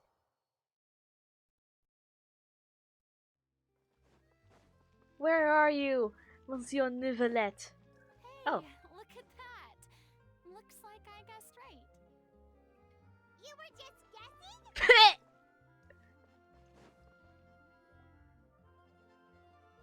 Her guesses are on I point. knew you'd be here. You knew you'd be here? You just said you'd get. Okay. I'm here merely for a short break. It has been a while, Miss Farina. And you too, Thank you traveler for the in head Parma. pass memo. What might I assist you with today? Also, welcome in. I hope you're well today. I would like to book the Opera Epiclese for an event. You see... You share the story of the little Oceanid with Neuvillette along with understand. the The process for booking the Opera Epiclese is complex and can be somewhat cumbersome. But given that the request is coming from the three of you, I see no reason to make things unduly difficult. Heck yeah, thanks, Neuvillette. The story of the little Oceanid is most fascinating. I'm looking forward to seeing it performed on stage. I will say, however, that I am surprised to see your passion for the performing arts rekindled after all that has happened. Huh? What do you mean? Do I look excited? Well, you did offer to you know, book the Opera Epiclese. Yes, and this is the first time that I've seen you like this since your departure from deityhood. At first, I just felt bad about rejecting them. So I wanted to learn a little bit more about their situation. But one thing led to another, and... well, here we are. In the past, we sat in our high chairs in the court, giving our opinions on isolated cases, all while knowing very little about the human stories behind each and every one. Maybe it's because I finally become an ordinary person and gained my freedom, but I've developed a great sense of curiosity about their lives. I am truly delighted to see you find a new lease on life. Now that you've He's regained such a some confidence, softie.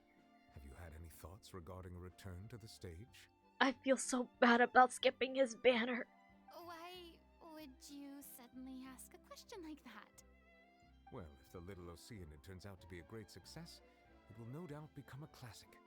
Many theater companies are certain to add it to their repertoire. The experiences and decisions of the protagonist Cleo are all modeled after your own. Naturally, this makes you eminently suited to playing the leading role.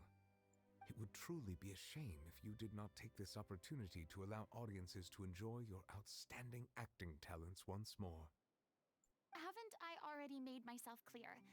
I won't act or perform in any role ever again. No exceptions. Nor do I think it is any great shame. There is no lack of fine actors or inspirational stories, either on or off the stage. This experience is a case in point. I feel like I've learned a lot, and it has already been well worth the price of admission. I must admit, though, I'm a little envious. They're quite fortunate to be able to bid farewell to their past in such a magnificent manner. I see. Well, I'm glad to learn that you have found a role to play that you enjoy, be it on the stage or not. Aww. I sincerely hope the show will serve as the grandest of finales. I will have my staff book the date and mail the relevant paperwork to the troupe once the details are confirmed. Heck yeah. Thanks, Thanks, Nicolette. You are very welcome.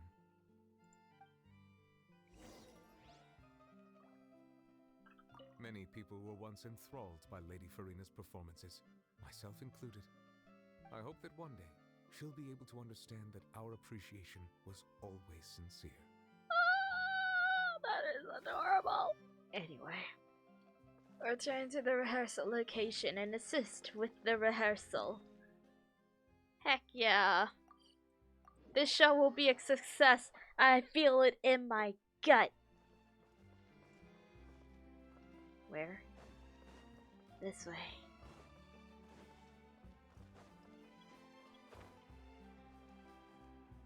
Dun, dun, da, da, da, da.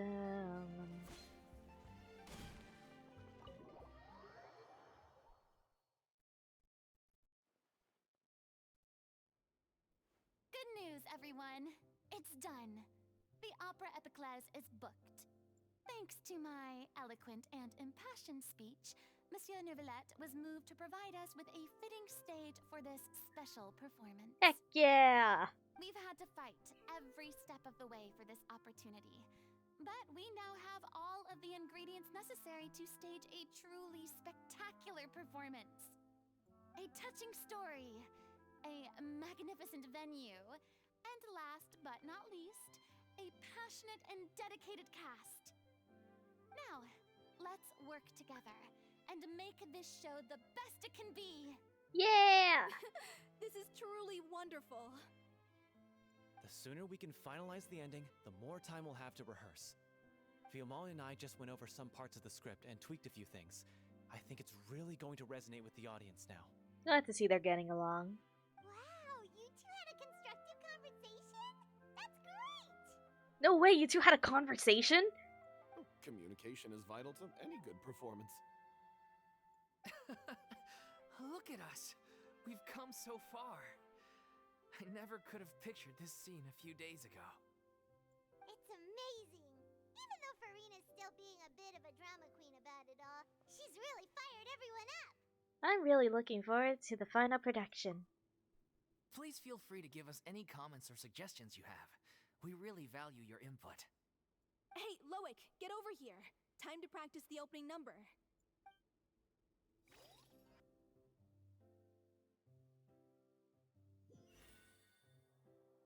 That's a cute photo.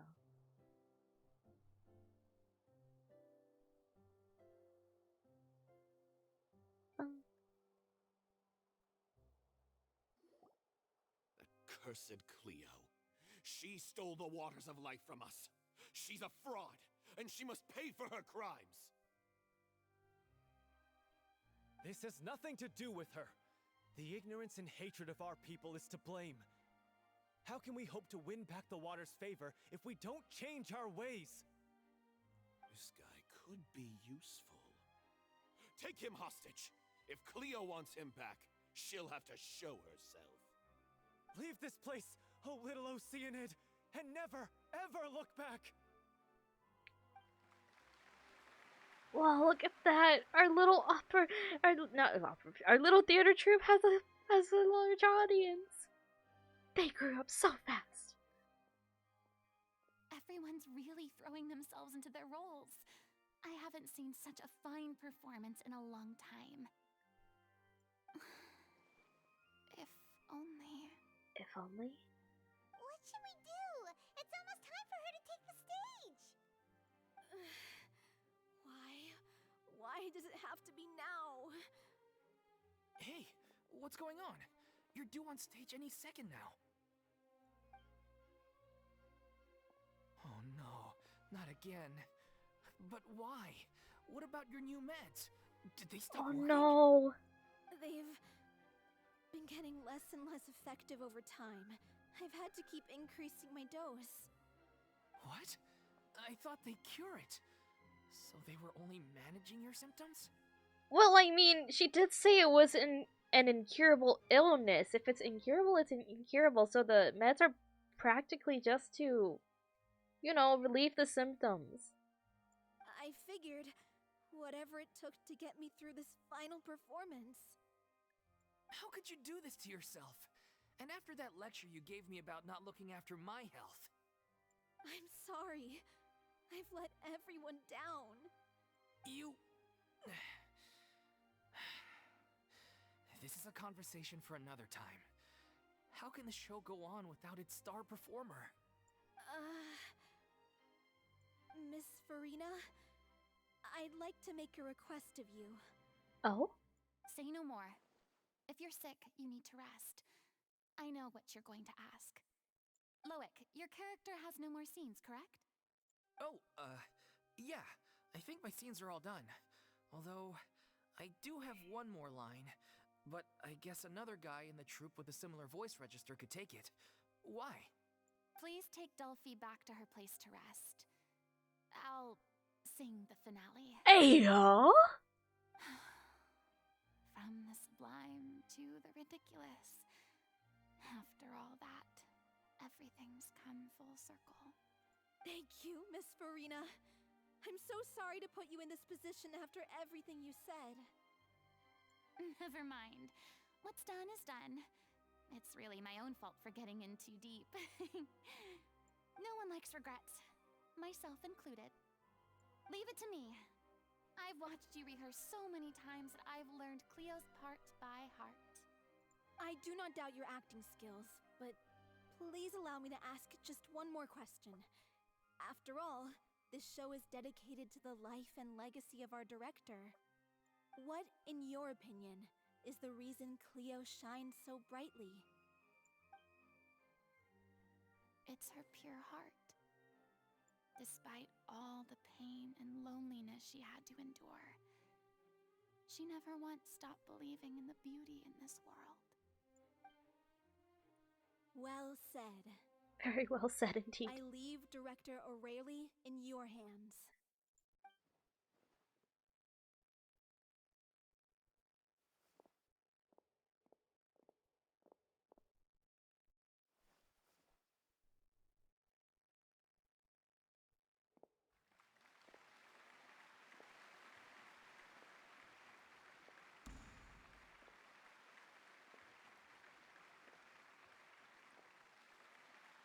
Let's go, Farina!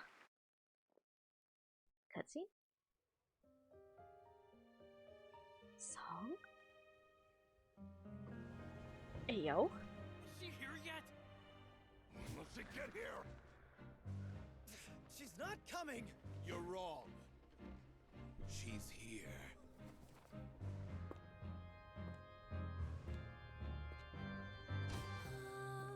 Si je pouvais vivre dans l'eau, le monde serait-il plus beau? Me pardonneras-tu, ô chère mère? L'eau dans son courant fait danser nos vies, et la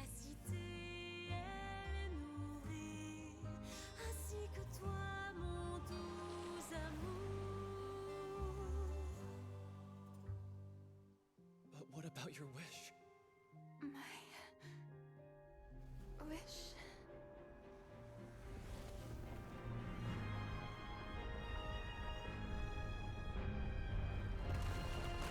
If you become human, you can reveal your secret to no one.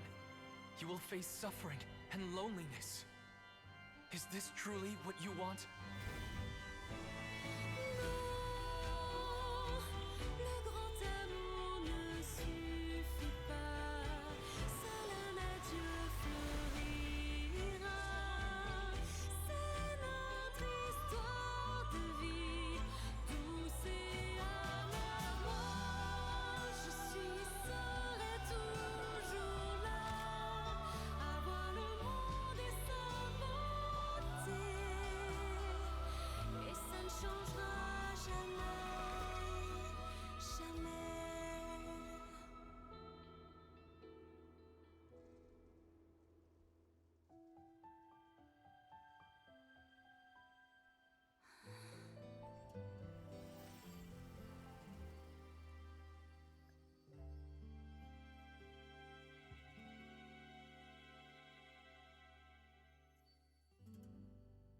Dang.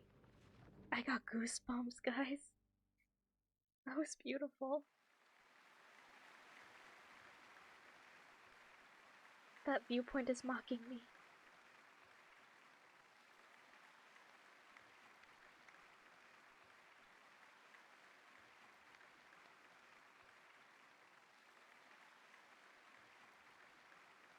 Is it just me? Or was that Lady Farina on the stage just now? Yeah, what about it? She hasn't been seen for a while now, and she just appears out of nowhere? And she got her hydro-vision! Gotta say, though, her acting skills are as superb as ever. The little Oceanid, Cleo, played by Aurélie Fumont. That was such a delayed plot. Wait, that's not her name. What's going on? I don't know. Maybe it's just a doppelganger. I've spent a lot of time out of the spotlight, and they didn't use my name during the curtain call either. Hopefully, not too many people recognized me. It's too bad that I had to break the one clear rule I'd managed to make for myself, even if I had no choice. Still, I have to admit that, despite everything, it felt good to be back on the stage again. Oh. Finally, we would like to give a special thanks to our artistic consultant and event coordinator, Miss Farina. Yeah, Farina! That's not what we agreed on! Oh, so it was Farina after all. She's back! Honestly, what is he doing? He should have run that by me first. Oof. All right, calm down. Don't be mad. This was a group decision. We just didn't want your contributions to go unacknowledged. After all, it's been the rule in Fontaine since ancient times that everyone's work, visible or invisible, is equally deserving of recognition. Yes, I know the rule, but it should still be applied on a case-by-case basis. I wasn't ready for this yet. It's no big deal. What's the worst that could happen? At most, you might be asked to sign a few autographs later. Oh, yeah? Well, since you think it's so easy, you can sign them for me. This is a great chat and all, but can we talk about that crazy thing that happened during the show? It nearly gave Paimon a heart attack. Paimon flew over to where she was supposed to be and was about to drop the prop vision, and then suddenly, a real one popped out of thin air! Oh, that. I've got no idea what happened there either. But hey, it worked pretty well, didn't it? I'll bet the audience has never seen such a realistic prop. Wait, what about Dolphy? I wonder how she's doing.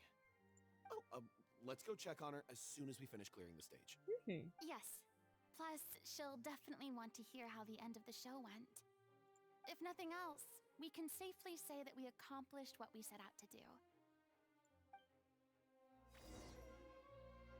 It was such a beautiful ending, though. Return to see Dolphy and Lowick. Over there.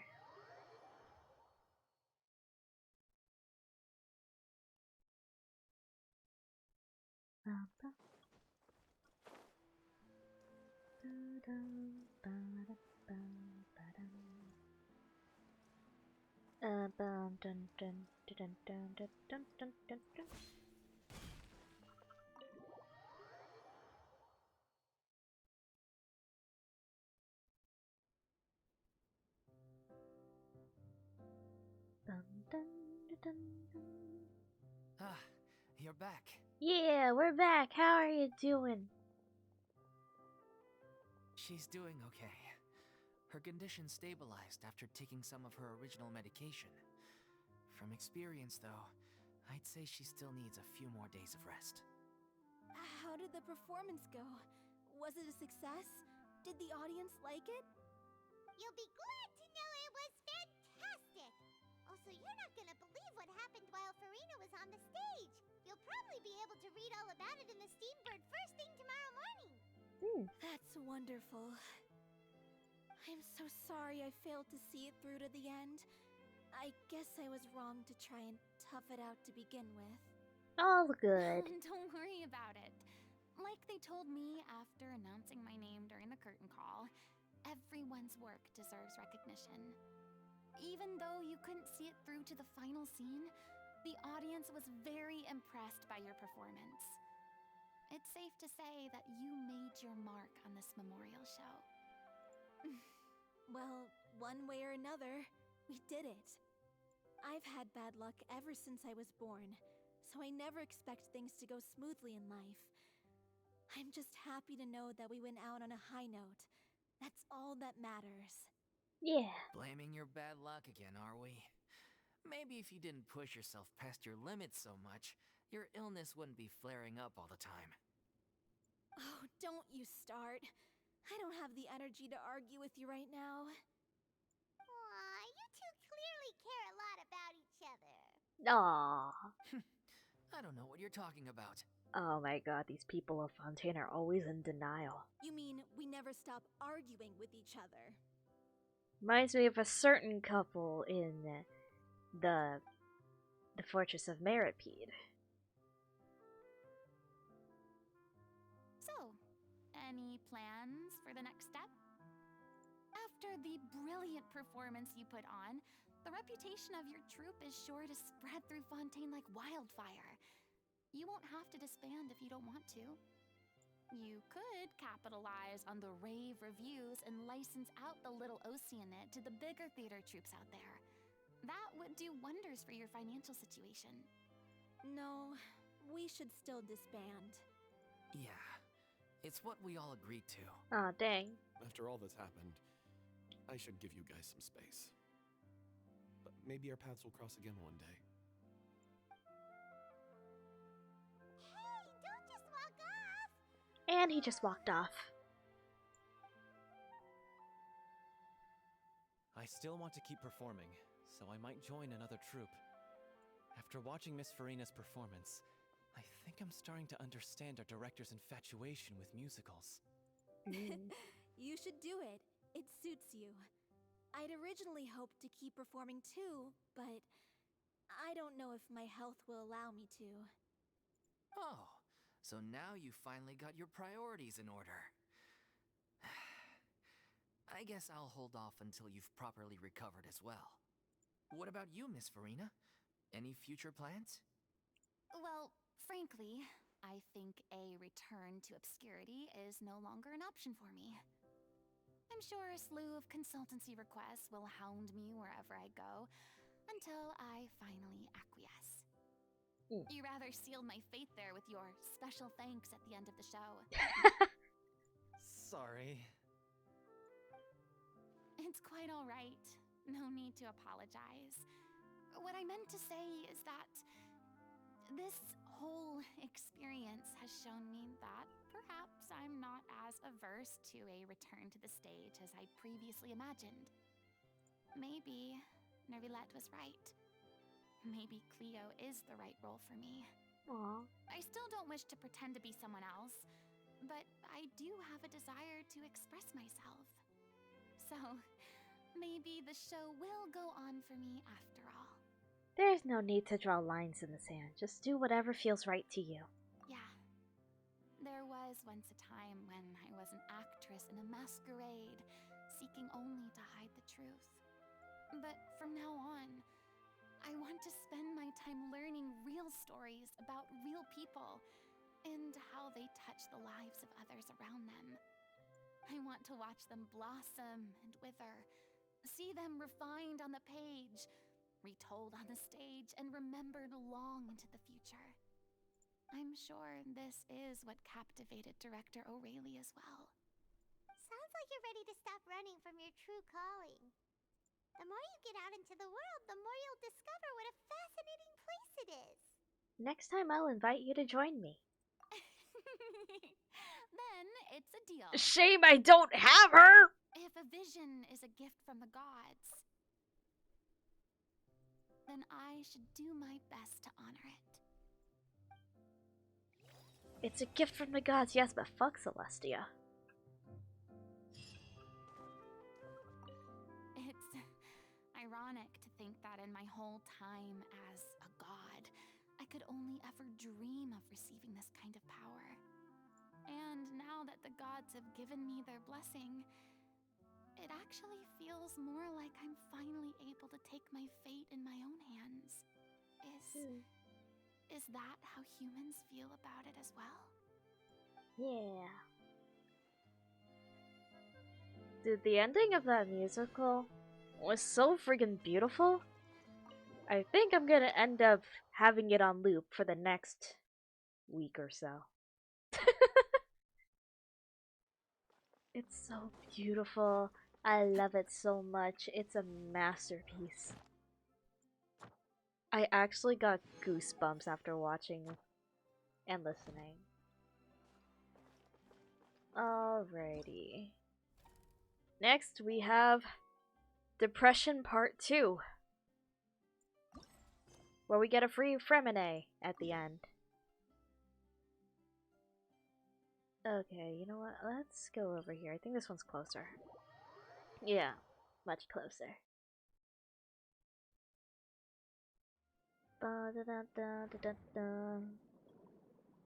Let's go fishing! Go to the Fontaine Fishing Association.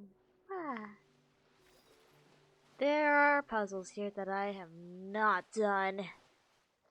Oops. Time to go. Hello, random NPC.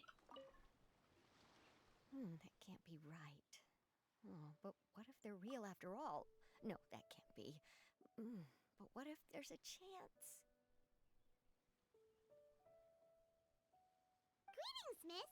Is there something that's bothering you? Oh, no, it's nothing. I'm Della Roche, the representative of the Fontaine Fishing Association.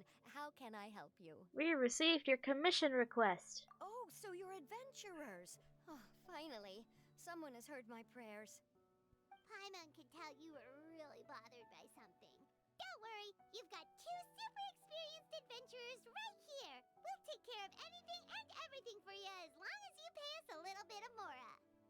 Oh, you are exactly the helpers I need. See, the problem is that the fish around a fishing spot at Araneus have just all up and vanished recently. No way. They disappeared too quickly for it to have been the work of human anglers. As the representative of the Fishing Association, I had planned to go and investigate the area right away. But... Right, but unfortunately, as the representative of the Fishing Association, there are a few other errands that I absolutely have to run. So you'd like us to investigate the spot for you? No problem. exactly, you're right on the Mora. So I thought I could delegate this work to you. Are you two some kind of prophets, knowing exactly what I was going to say like that? Or maybe like the oracles you read about in fairy tales? Yep, we already told you that. We're adventurers. Yeah, we're just really experienced in this kind of thing, that's all. Well, I'm glad Sometimes to I hear it. think we're a little I'll too get a good night's sleep experienced. knowing the two of you are on the case. But don't we just need to investigate the missing fish? It really doesn't sound too difficult. It may not No, sound it, you but it mustn't let your probably guard is. down. As the representative of the Fishing Association, I have good reason to believe that the fish have gone missing due to an encounter with the water imps. Water imps? Yes, you're both Outlanders, right? Our local fairy tales often speak of a terrifying underwater creature called Thelxie. The story our parents would tell us was always the same. If we went to the water alone, then we'd be snatched away and eaten by a water imp called Thelxie. A Ah. child-eating water imp? Did they tell you what it looked like? Stories to scare your kids. My father would always describe it as a beautiful, multicolored snake woman, while my mother said it had a handsome face. It's really strange, though, because you'd also hear other people describe it as just a chubby penguin with a deceptive appearance. Even though the tales vary regarding its appearance, everyone agrees that it's really dangerous. It lives in an underwater cave surrounded by pallid bones and uses its sensitive nose to track down lonely children who've lost their way. What? And once it finds a child, it uses its alluring singing voice to lure them into the water before swallowing them all. Pretty terrifying, isn't it? Sounds like a story to scare your kids into behaving. Sounds kind of scary. But isn't that pretty normal for a fairy tale? After all, those kinds of stories are usually made up to help keep children away from danger. But what if the fairy tale was inspired by a real-life tale? Just like how a water vein always has a source.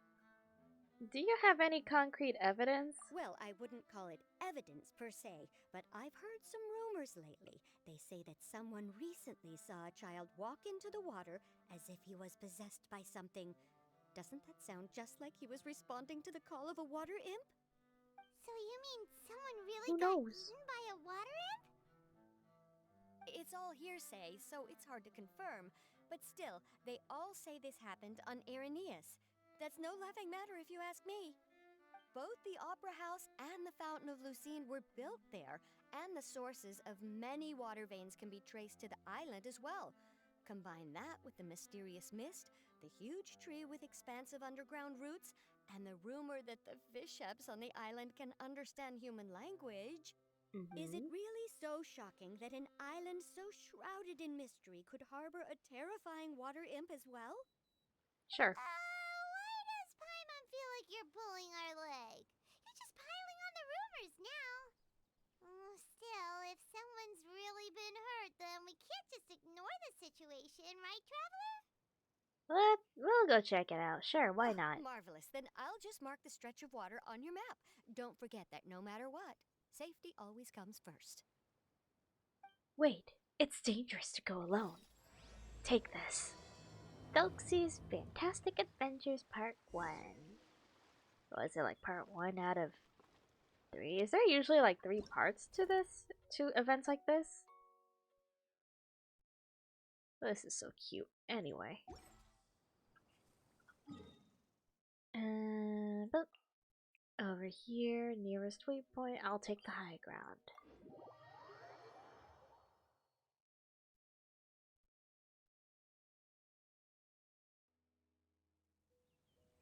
Dun, da, da, da, da, da, da. Ayo. Oh, up there. Okay.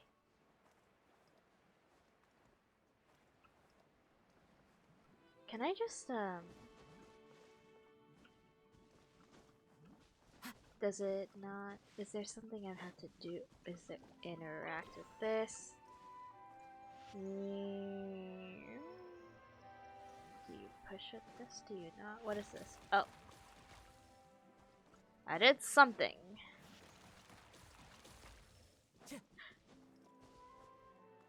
Oh, this is goop.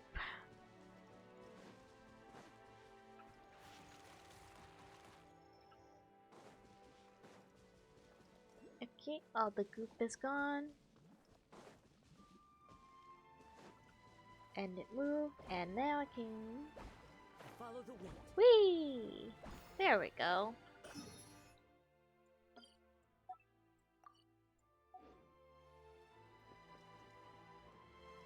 Ooh, that's a lot of ore right there. Hold on, I'm going mining. Unless that thing does something. Hold on. Let's take the Numa block.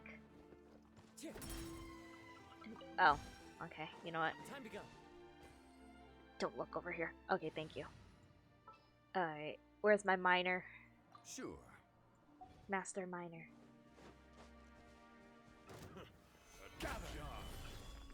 By royal decree. Get out of the way. I want the ores. I am in need of the ores.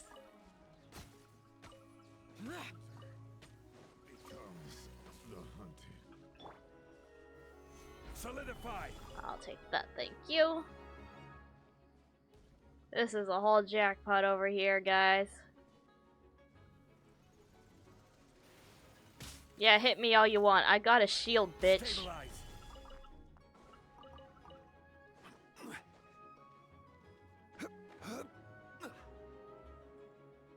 I made the mistake of climbing with Zhongli.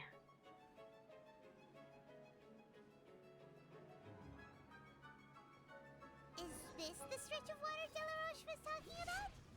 It looks really peaceful. Huh? Look, there are some footprints over there. No way! There are footprints! Okay, Zhongli, you've done your duty. Want me to come along?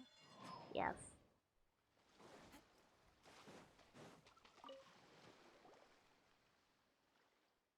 The footprints extend all the way into the water. These look pretty fresh. Did the water imp get someone again? Let's look around and see if we can find anything else. Yeah!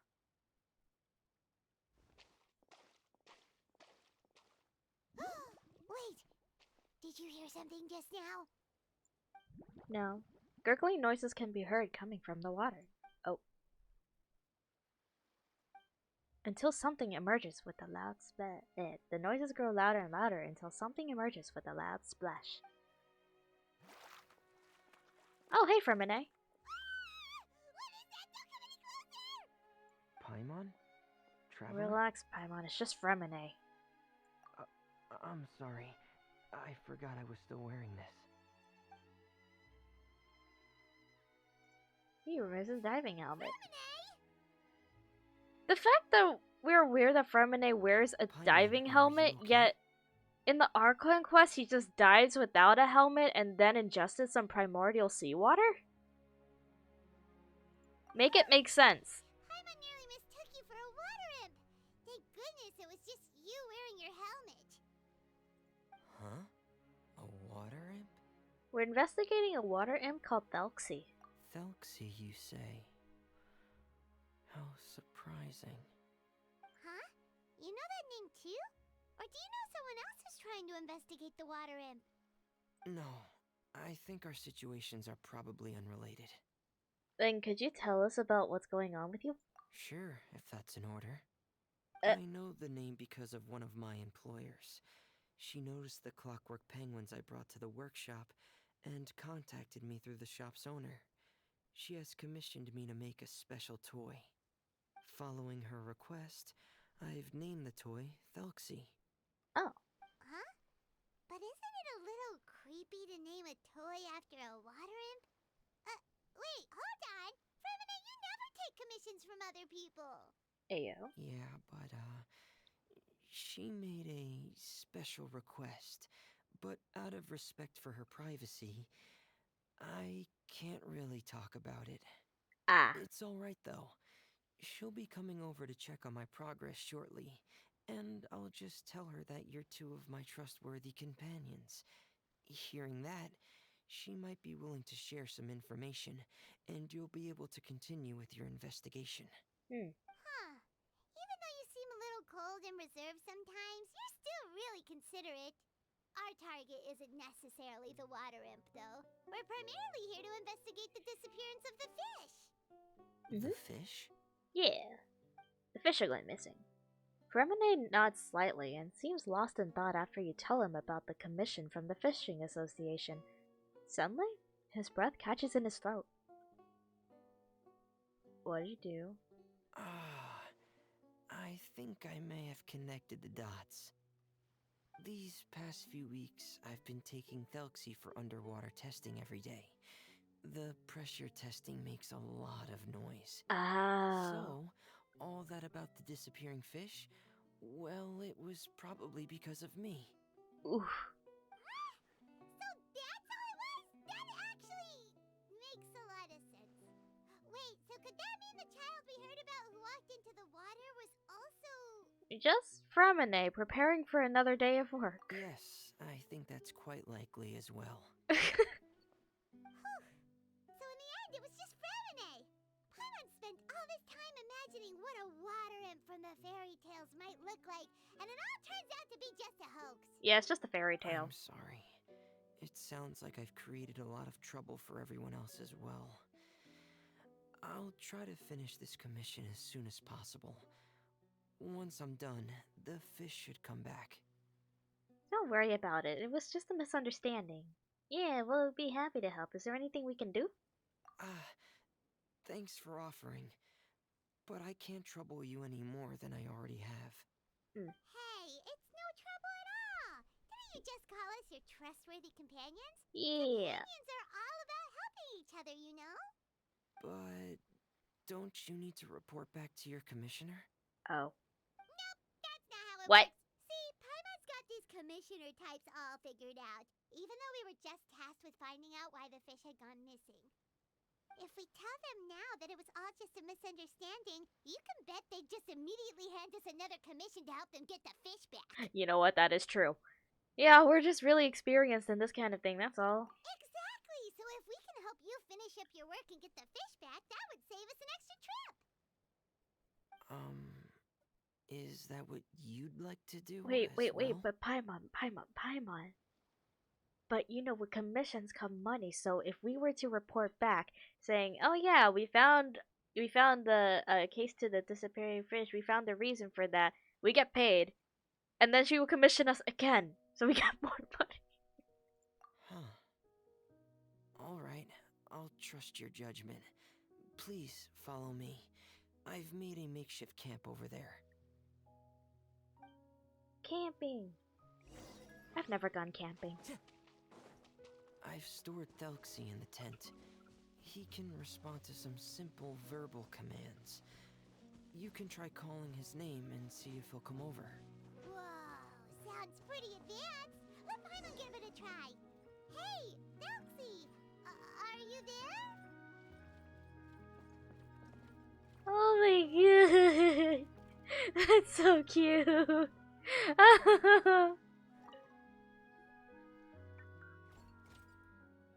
Morse code. I don't know Morse code. That's Fremine's version of Thelxie. It's also penguin-shaped, just like Pear. Yep. Had Thelxie lived in Penguin Town, he'd probably have become great friends with Pear. Where's Penguin Town? It's not really anywhere famous or important. Don't worry about it. Aw, it's in an imaginary world. Thelxie, nice to meet you. Do you know how to say hello? I still don't know Morse code! So, can Thelxie talk? I wanted to install a language output module, but due to time constraints, I had to give up on the idea. As it stands, Thelxie can only output messages that were pre-written into its motherboard. I haven't given him the ability to convert those messages into discernible words, so he can't really talk to us just yet. No need to get so technical. So basically, you want us to help you complete and install this language module, right? No, there's no need. That wasn't one of my employer's requests. It was just something I wanted to try. I have 2 other things I'd like your help with. The first is to do some integration testing on Thelxie's motherboard, to make sure he will be able to function properly in most situations. That doesn't sound too hard. And what's the other thing? The other shouldn't take too long either. You'll need to find Thelxie some colorful shells and coral, so I can craft a weapon for him. Oh. A weapon? Will Thelxie fighting robotic penguin. I would love to see that. Thelxie will need to be able to charge forward with a weapon in hand, like that brave prince of legend. It's a part of my employer's request. What an imaginative employer! Naming Thelxie after a water imp, but wanting him to look like a prince? Well, regardless of his role or species, Thelxie's purpose is the same. Just like Pear, he has come to this world to serve as somebody's companion.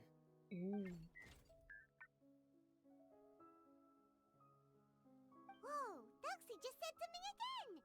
Could he understand what we were just talking about?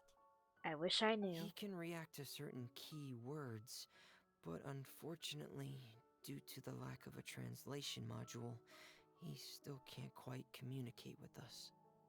That's a pity. But anyway, the most important thing right now is for us to get to work. Maybe let's start by doing some testing on the motherboard. That sounds like something we can do here in the camp. Yeah. Sounds good. The motherboard is on my workbench, so please follow me. Following.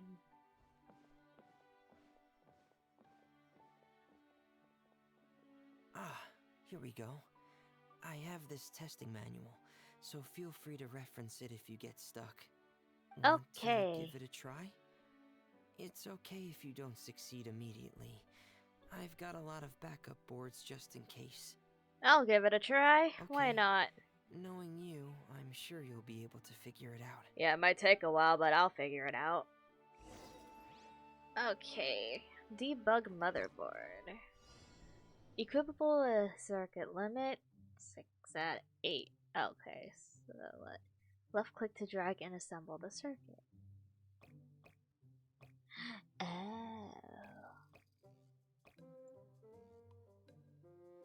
Oh, right click to delete improper circuit. Oh.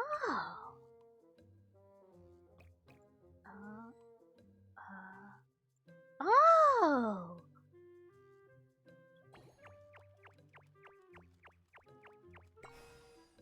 I'm a genius. Yeah, I'm an engineer. Discuss with Remine. Wait, I want to do more of these puzzles. You're doing well. Just as I expected. We've taken on a lot of similar tasks before, you know. We have. Then let's move on to the underwater part. It's just as I mentioned earlier. We're after colorful shells and coral. Oh, speaking of which, you're both already pretty used to Fontaine's underwater environment, right? We're pretty much experts now. Okay, that's good. Just let me know if you ever feel uncomfortable. I'll make sure to stay right by your side. What a little cutie patootie. It's Thelxie. I still don't know Morse code. Alright, go to the body of water Fremine mentioned. All the way over there. Wow, it's all the way over there.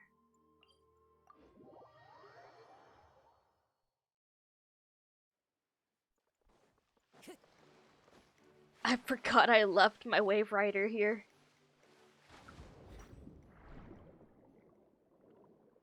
Whee! Ooh, that's an exquisite chest over there. It should be right over there. We'll be able to find something that'll help us with our search. This is it. We call this thing an echoing conch. It can detect special reflection waves in the water to help us with all kinds of underwater exploration and excavation efforts. Here, try it. Haven't seen echoing conches since the Golden Apple Archipelago.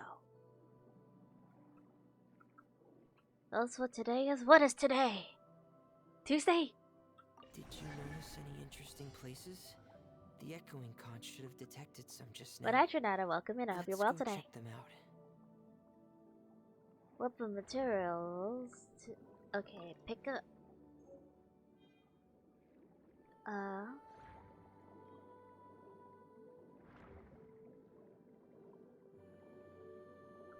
Feel like you could take a wild guess and be right. What? What is it? December 5th?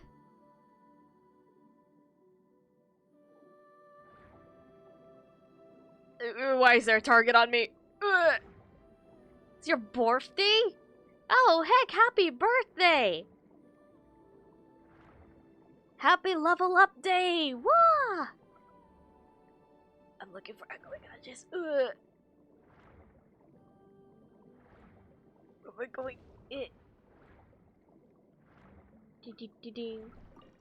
Well, I hope you have a good birthday today. Many good wishes.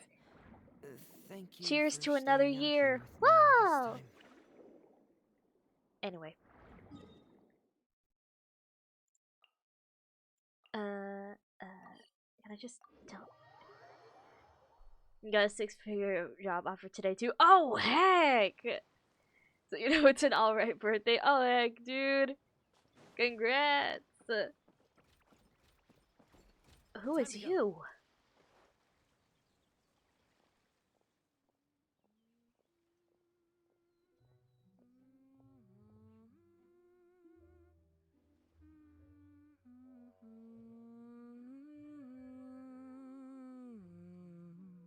Ah, Fremine, you're back.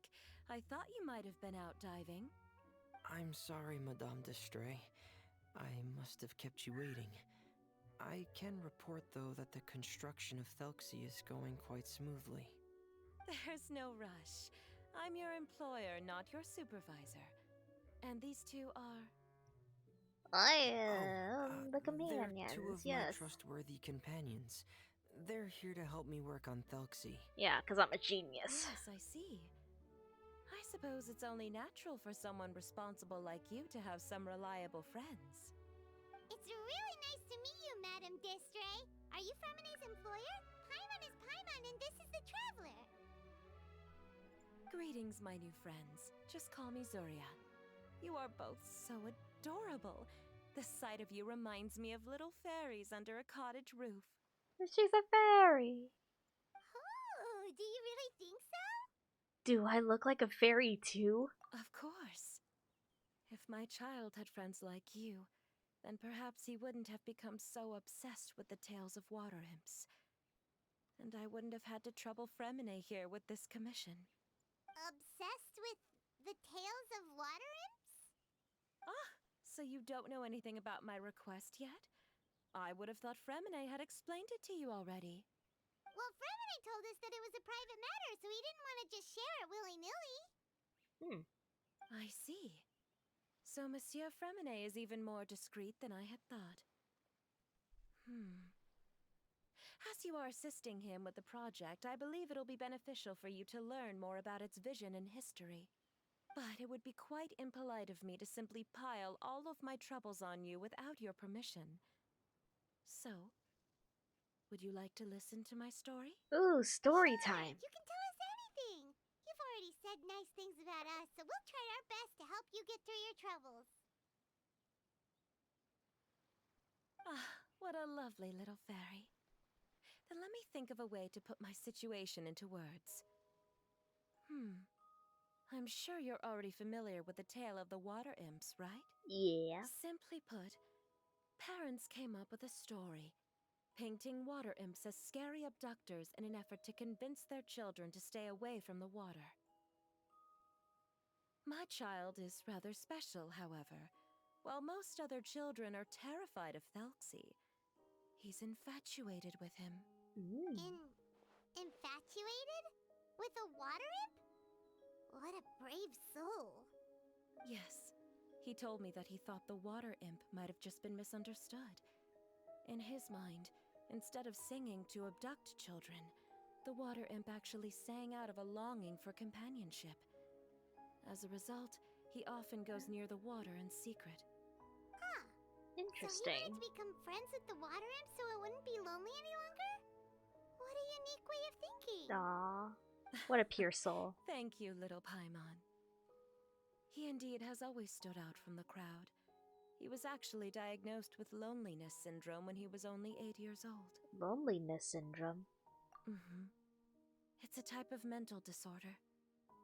Those affected by it often feel extremely lonely and lose interest in many mundane activities. The syndrome is probably what made him so determined to become friends with the water imp. Oh no. a very serious disorder? If you were to become afflicted with the disorder, Paimon, you would only be able to say less than a fraction of the words you're saying to the traveler now. No! Paimon won't accept that! We would have to find a doctor to help cure Paimon. Paimon has a 2,000 word quota for daily conversations with the traveler, and she won't settle for a single word less! A 2,000 word The family quota? doctor has already begun to treat my son, but since the disorder is rare, there aren't many good regimens for treatment. He's also developed some new symptoms lately, such as uncontrollable delusions. Huh? Uncontrollable what now? Delusions. Uncontrollable delusions.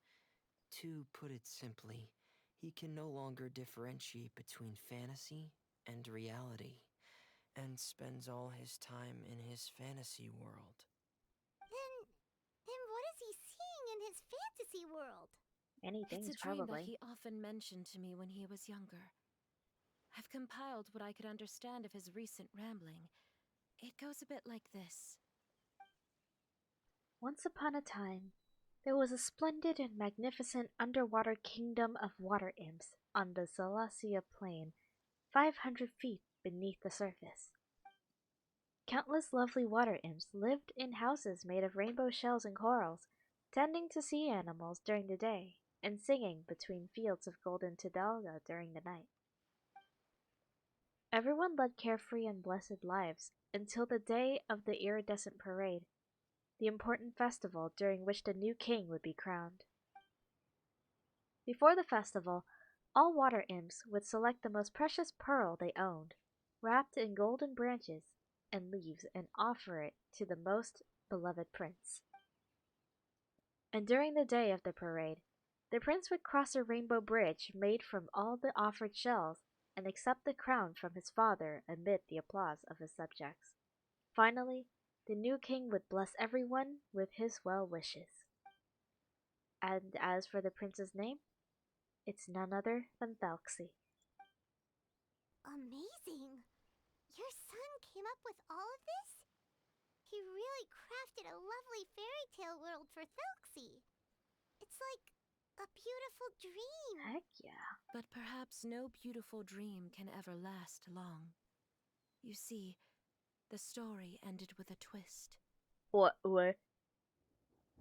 The day of the iridescence parade came as expected, but countless monsters also arrived alongside the prince. The monsters were evil and cruel, and they struck fear into all the water imps' hearts.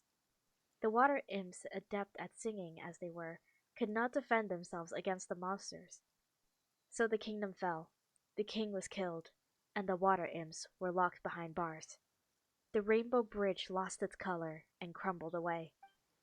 The prince was barely able to escape with the help of a mysterious masked individual, but he had already lost everything and could only spend his days singing mournful songs. And just as the prince sang out of loneliness, so could his song only be heard by similarly lonely children. How could the story end like this? Dang. Is that kind of fantasizing what caused your son to develop his loneliness syndrome? Well, it'd be more accurate to say that it was the syndrome that caused such terrible delusions to manifest. But in any case, the biggest problem is the patient eventually loses themselves to the fantasy world of their own creation. What do you mean? My poor child can no longer differentiate between imagination and reality. He's begun to see himself as Thalxi. Ayo, what?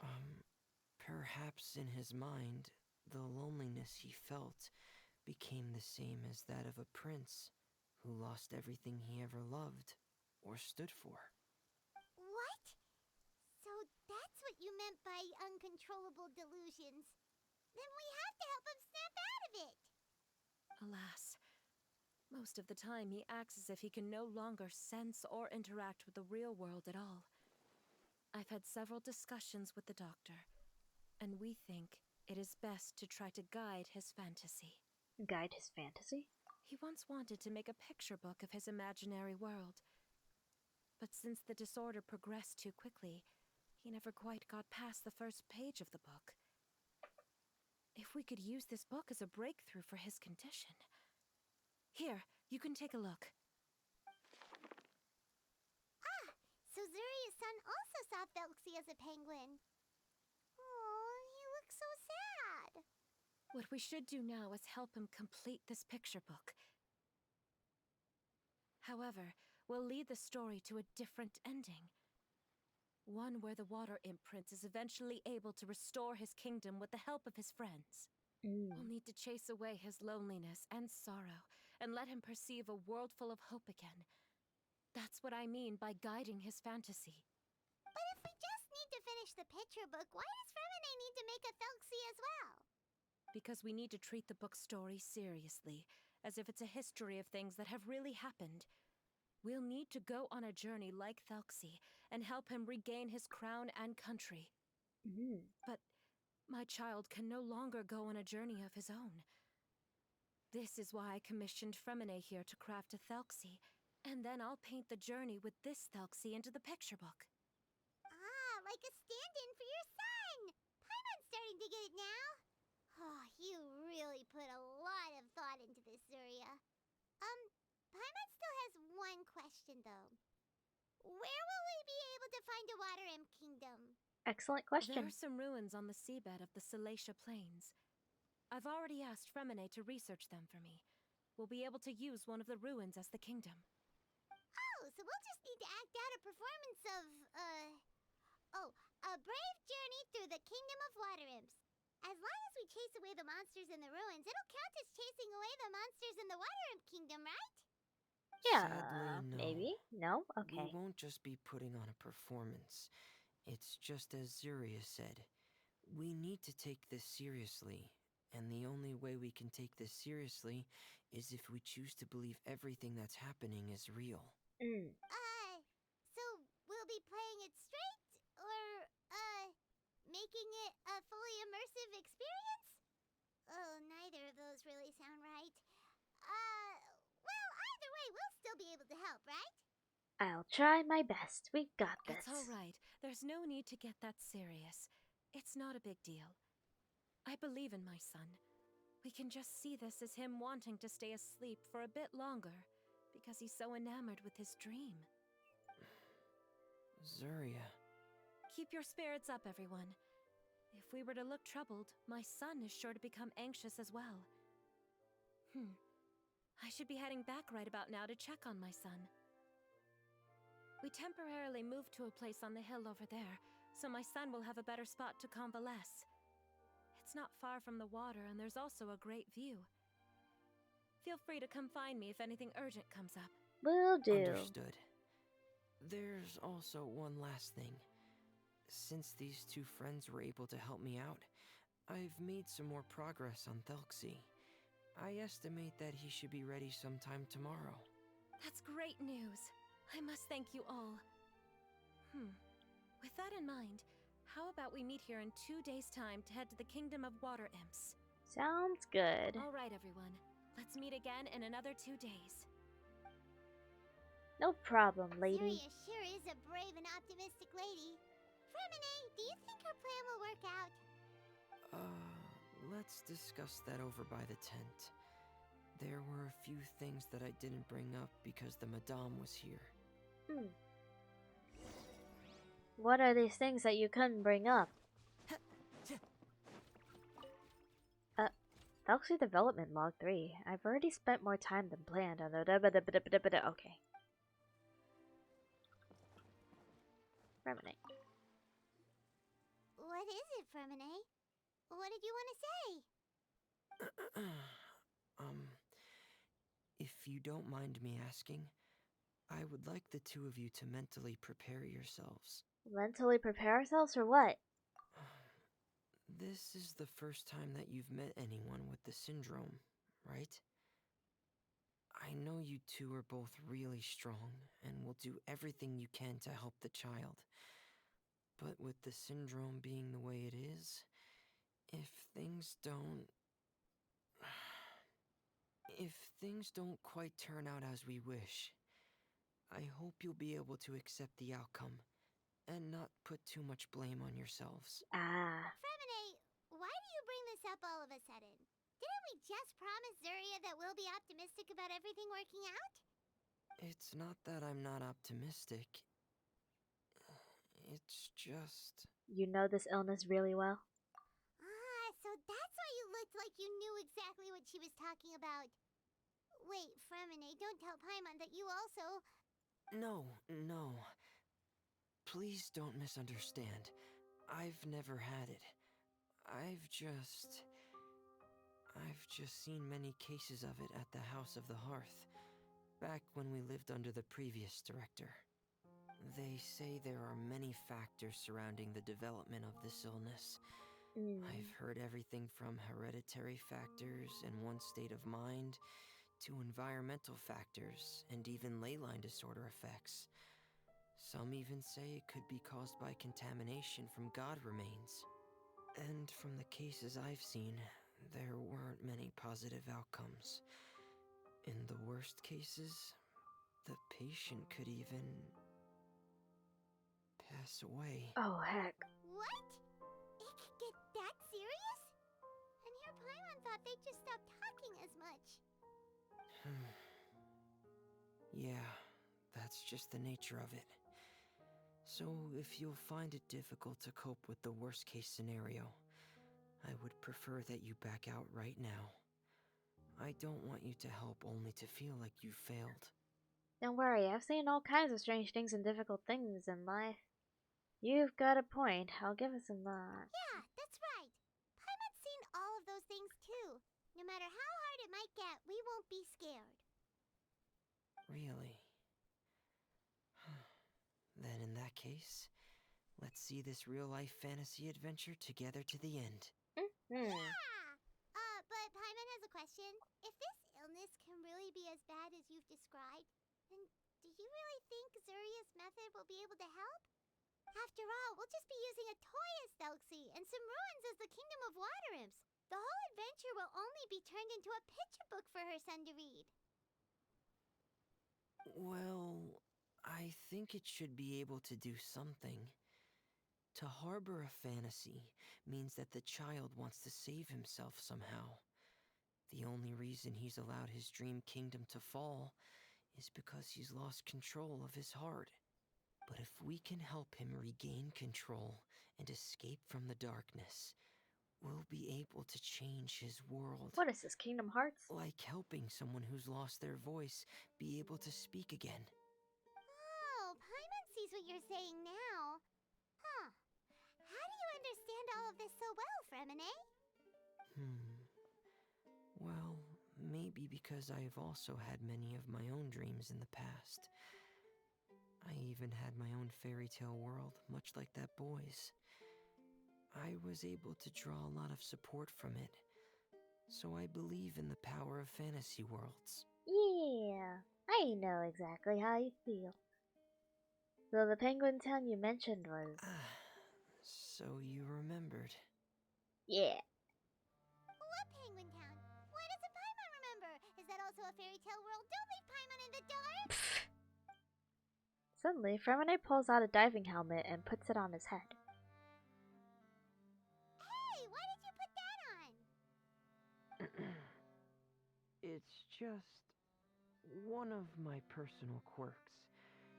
Please pay it no mind. He's just embarrassed, isn't he? Penguin Town is a peaceful place with lots of penguin residents. They're all really good I at just making noticed his helmet looks toys. like a penguin.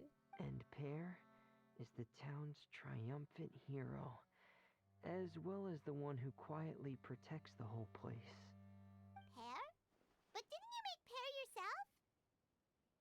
Well, I often think that Pear only came to me because he realized how much I needed him.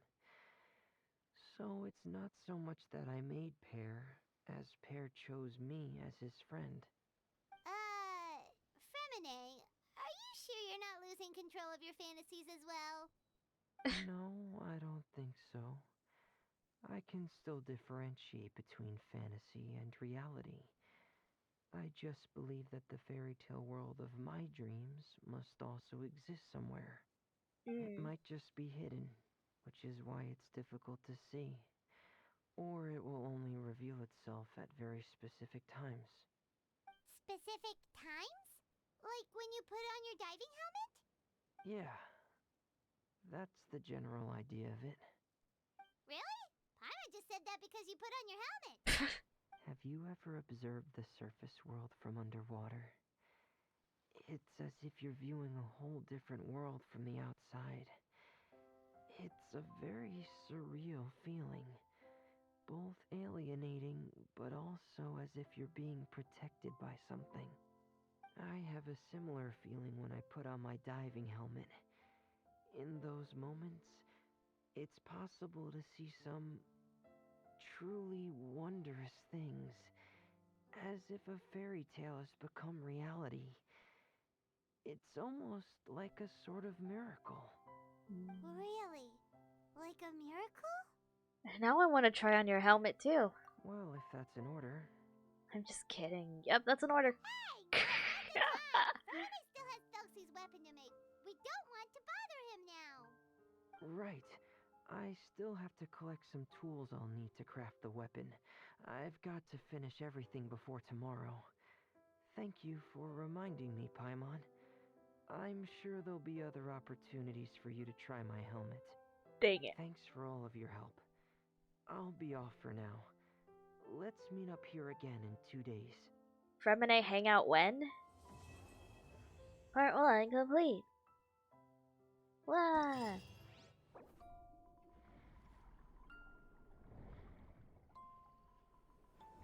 Ding.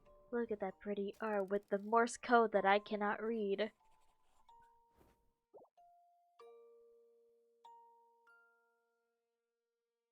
Oh, the BGM is so cute.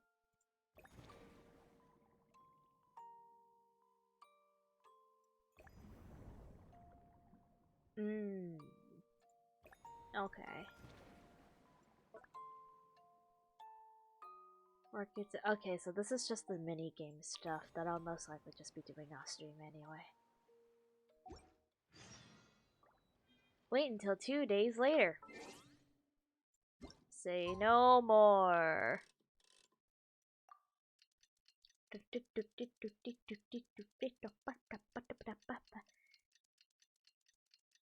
think they should like do something about this. Because every time we just time skip to 2 days, we have to wait the entirety of the clock to go around.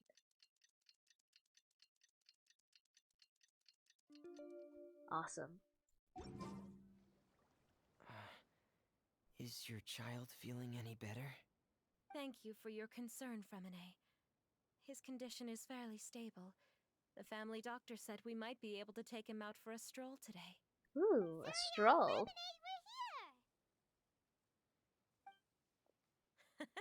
Seems like everyone's arrived now. Yeah, everyone's here. Not quite. Aren't we missing someone? But Paimon has a guess where he might be. Hey, Thelxie!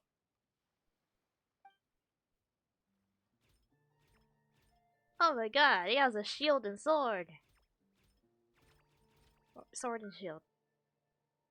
Whoa! Thelxie's got himself a sword and a shield now. He's looking sharp. Real sharp. Indeed. With his weapons in hand, Thelxie looks more formidable than ever. You've really outdone yourself, Fremine. We helped too.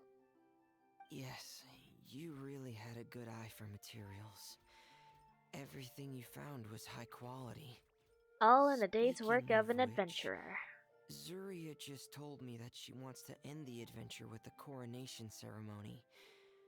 So, could I also trouble you with finding some materials for the crown? A crown? No problem. You can just keep an eye out for them on our way to the ruins.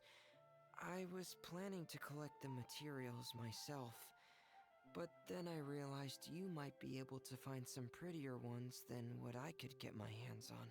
Consider it done. Seems like everything's ready to go. Shall we head out? Please wait a moment. I was just thinking. Since Thelxie has already shown us his brand new appearance, we may already be able to draw a new page in the picture book. What do you think? Ooh, Paimon's excited now. What should we draw on the page? Why don't we use the story we know as a reference? Just make the atmosphere a bit less grim. So we'll take out the sad parts and replace them with happier stuff? Sounds great to Paimon. All right, I'll give it a try. I'm not very adept at drawing, but I've seen a lot of art during my work. Now, as far as the actual content of the drawing, please tell me what you'd like to see. Let me think. We can draw the weapon. The prince has picked up the Sword of Courage and the Shield of Perseverance, which proves he has crossed the mire of doubt, and now is ready to wage war against the darkness. Okay, I'll add the weapons. Anything else? Paimon wants to give him some friends. Felix's got some friends by his side now, so he's no longer fighting alone. Yeah. Okay, I'll also draw some companions. Anything else? Dang, she's a talented artist. Don't forget to add some color. Color. Ah, color, yes, that's really important. The road in front of him now will no longer be just grayscale, but bursting with color and hope. Kudos to Who would have her thought the for page could have drawing become so Genshin inspiring? clothing. How wonderful. Splendid ideas, everyone. Great! Everyone looks super pumped up. Felixy most of all. Are you seeing this, my son? Are you feeling inspired by this as well?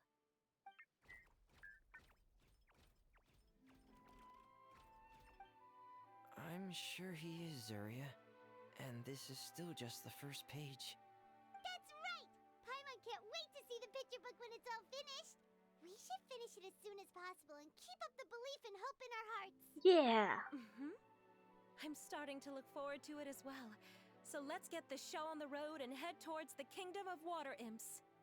Yay! Felixy's fantastic adventures begin now! Woo! Prince's Country.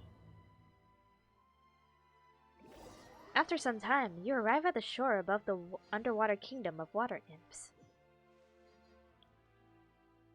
Head towards the kingdom. Wah! It's too shallow to dive. It's no longer too shallow to dive. Whee!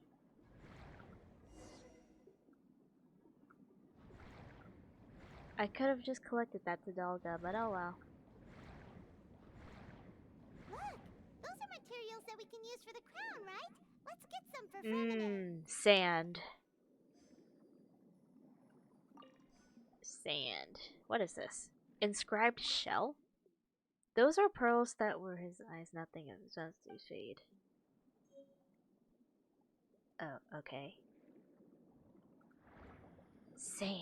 These should be enough. I knew you'd have a knack for finding the best materials. We shouldn't need anything else to head to the... Whoa! Is that the entrance Dang to it, the I've gone too far. underwater ruins ahead? Ooh, Tidalga.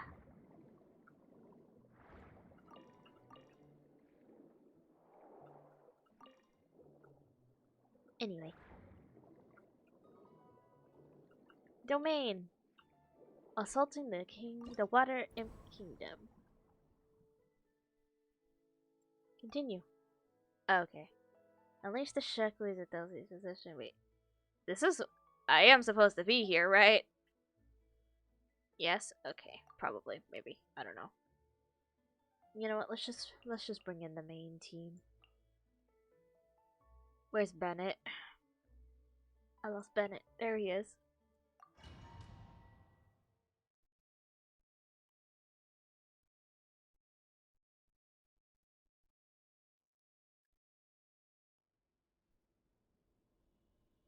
Whoa. So these are the underwater ruins that Fremine found. They're pretty amazing, but still not exactly the kind that Paimon was imagining. This is the Kingdom of Water Imps, Paimon, not ruins. Oh, yeah, Paimon knows. It's just... Paimon thought we'd actually see a fairy tale world. Like with the water imps' colorful houses and the rainbow bridge. You gotta I'm pretend, sorry. Paimon. I was hoping to put up some decorations, but ran out of time to do it by myself. It's okay. It's fantasy time now. Whoa, someone's already switched into fantasy mode. Seems like the travelers already got the gist of things. You should do your best too, Paimon. Don't underestimate Paimon. Paimon can flip the switch too. Now entering Paimon Fantasy Mode! Ahem.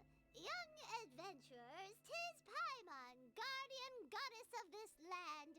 State your goals and intentions for visiting this nation. We are the companions of Prince Thalxi, your Divine Highness.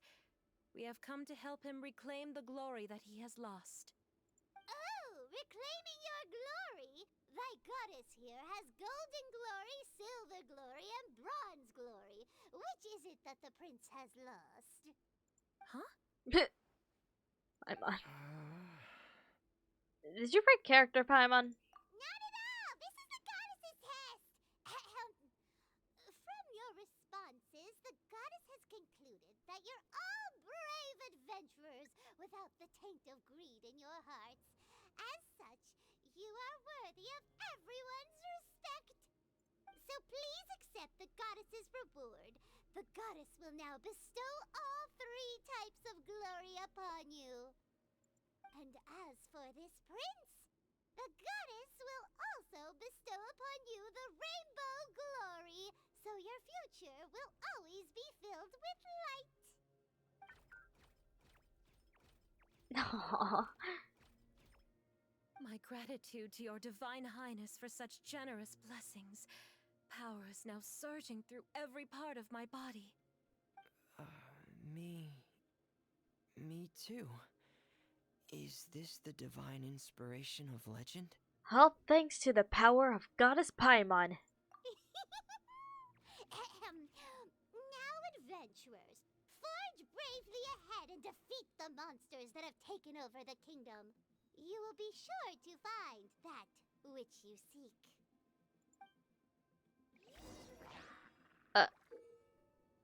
Use Prince Thalxi's Water Imp's Chanson to defeat opponents more easily. After using the skill, Thalxi must charge up before being able to use it again.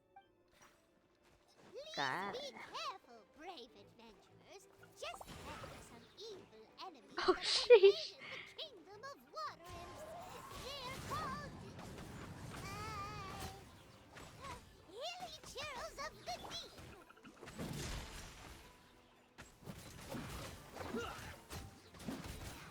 Frost is coming! Those accursed enemies are back again. Your Highness, please show them what you're made of.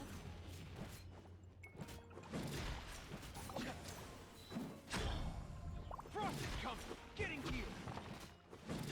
Hey! Frost is coming! Hey! He's so freaking aggressive. Oh my god. By royal decree. Wind strike! Let's light it up! We're under attack again. It's a Lawitcher of the deep. There's no need to fear, my friends. His Highness is so strong now that even a Diviniture of the deep would pose no threat to him.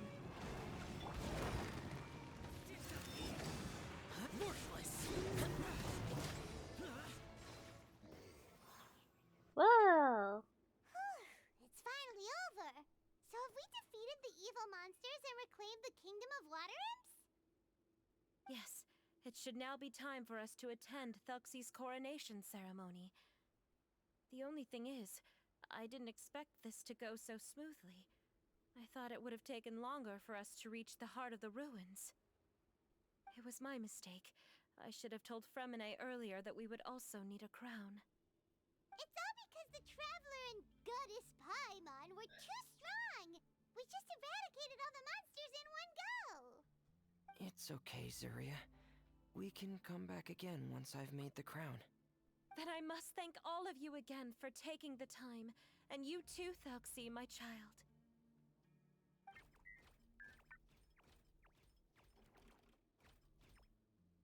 Morse code. Thalxi's turning out to be a real expert at fighting. I don't think there's anything that will be able to stop him. He's like a true prince now.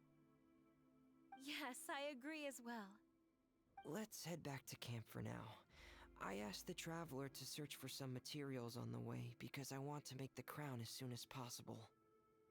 We can add an update to Thelxie's fantastic adventures as well. Now that we've reclaimed the Kingdom of Water Imps, it's time for us to draw some new scenes in the picture book. Heck yeah. New scenes in the picture book. Wah!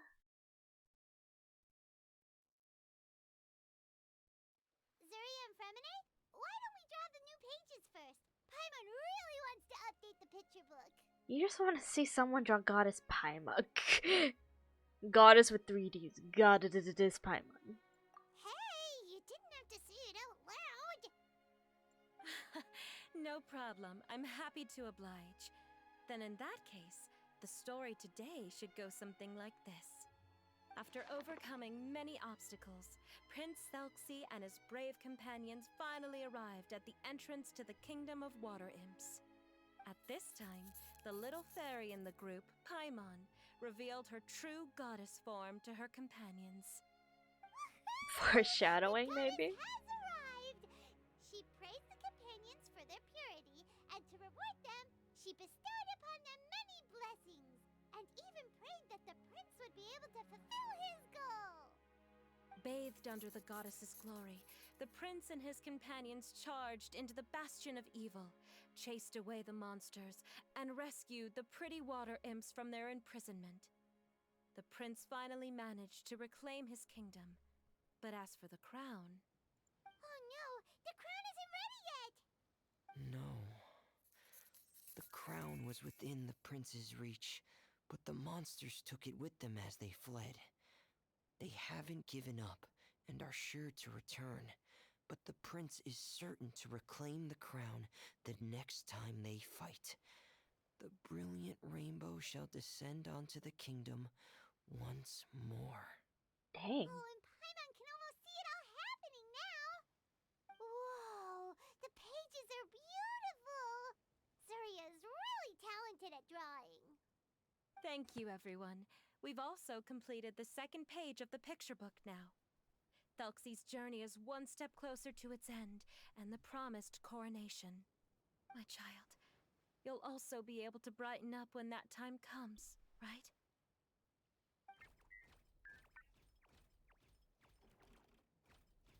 I'm sure he will, Zuria. Who knows? Perhaps the doctor will already have some good news for you when you get back home today. Maybe. I sure hope so, Your Divine Highness. Oh, Fremine, about the time you'll need for the crown. Please don't worry. One day should be more than enough. Ah, then I must thank you for your hard work. All right, let's rendezvous here in another 2 days' time for our final adventure, okay? Sounds good to me. And see you in 2 days, my lovely friends.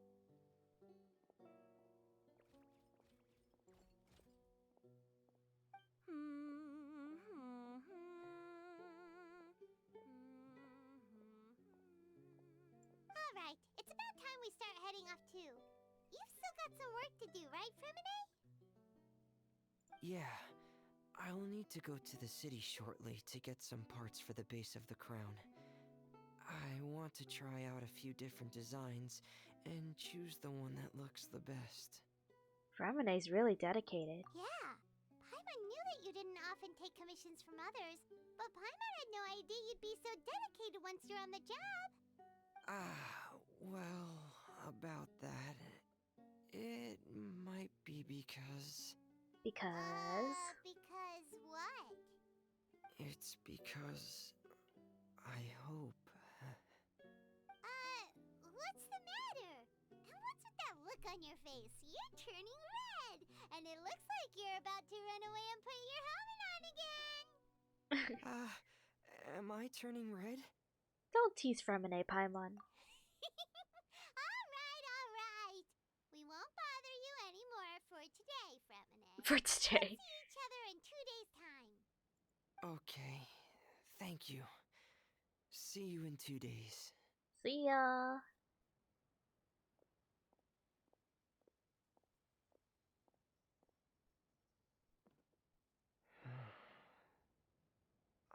hope that everyone who's found themselves in a dark place would be able to see something beautiful and experience a miracle for themselves. Part 2 complete.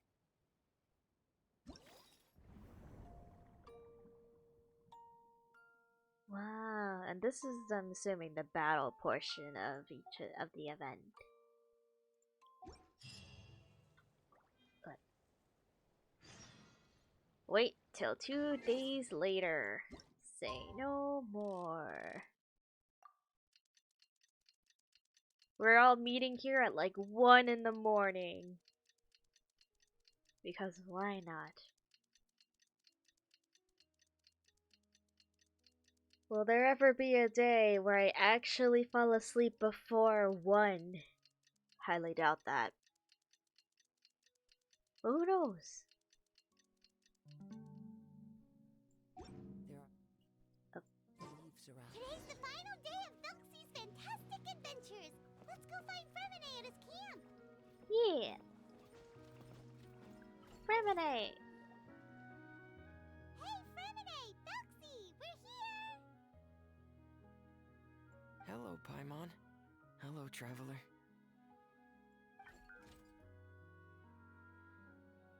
Is the crown ready? Yes, we're just waiting for Zuria now. She hasn't arrived yet. Then let's wait for her a little while. Or actually, maybe we can go find her. It's not too far from here anyway. Didn't she say she just lives on the hill over there? The house on the hill. Traveler, Paimon? Oh, and speaking of... Oh, it's you. Found you two at long last. I'm so glad that you both are all right. Huh? Why are you here, Miss Delaroche? And what could have happened to us? What could have happened? That water imp Felxie, of course. After I gave you that commission the other day, I began to get worried and went asking about the boy that went missing. Oh, that? We've got it all figured out now. The boy you heard about was just Fremine. Even the missing fish was his fault. Don't worry, we'll help you get the fish back as soon as we're done with this job. Oh, sorry about that. I've been diving in the area recently. Huh? Fremine? Diving? No, that's not what happened at all. I've heard a completely different account. What I was told is that about a month ago, a child tied a bunch of heavy seashells onto his body and walked into this open stretch of water. What? He never came back. What could that be if not that water imp's work? What? Are you sure? 100% sure. I've confirmed the account with several veteran fishermen I know. The child was only 8 years old. His name was Lescaut. Lescaut d'Estray.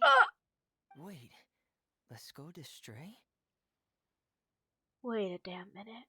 Yeah, that's the name. They say the family took on the name after moving to the city from a place called Stray. Anyway, his mother is a pretty famous art dealer, while his father passed away from an accident many years ago. Well, naturally, his mother was devastated by the incident and fell terribly ill. It's said that she left the court of Fontaine, and no one knows where she's gone. It can't be, right? Lescaut d'Estray? Zuria d'Estray? It must be some sort of a coincidence? It seems like we need to pay a visit to the Distray house. I'm sorry, miss. We've got to go check on something right now. Oh, I see. Well, you go on ahead. I just came to make sure that you're both all right. I'll head back then. Please remember to take care. Hey yo, what turn did this just take? Okay, this is just the development log. But hey yo, what turn did this just take? Is there a waypoint nearby? Oh, it's just there's one just right there.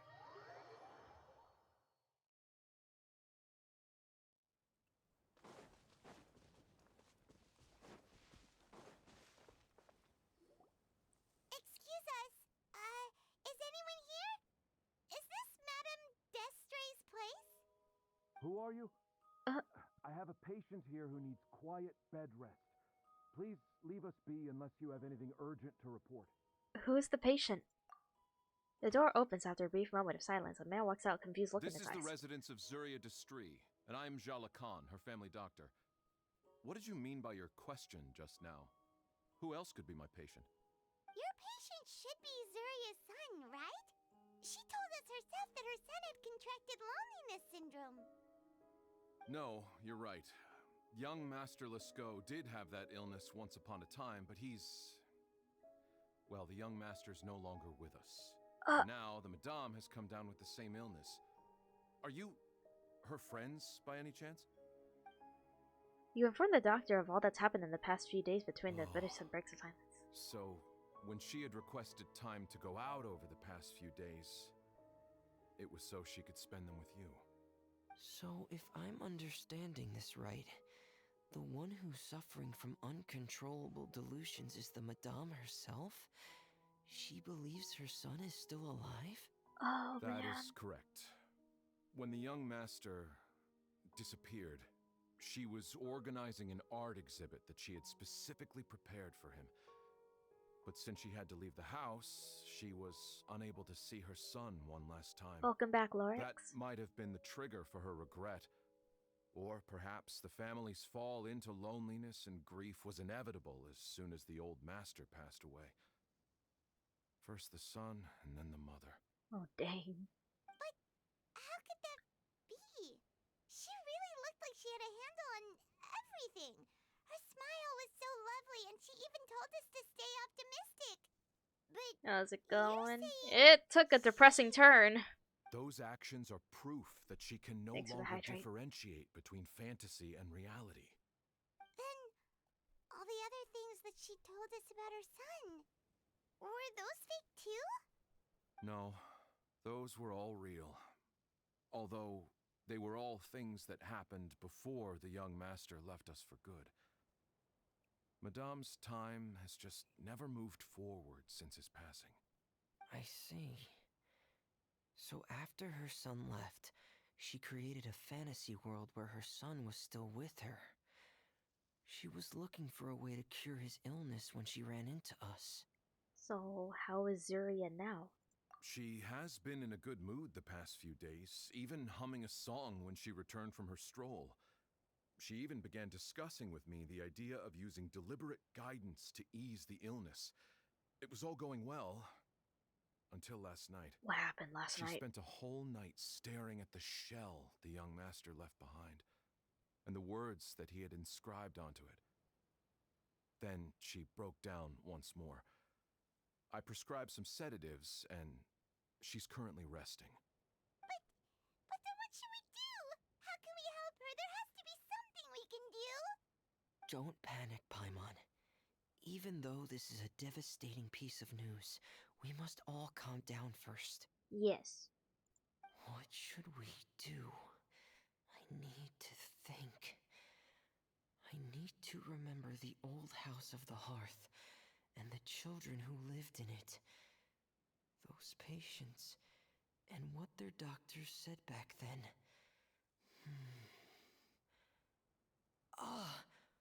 What if...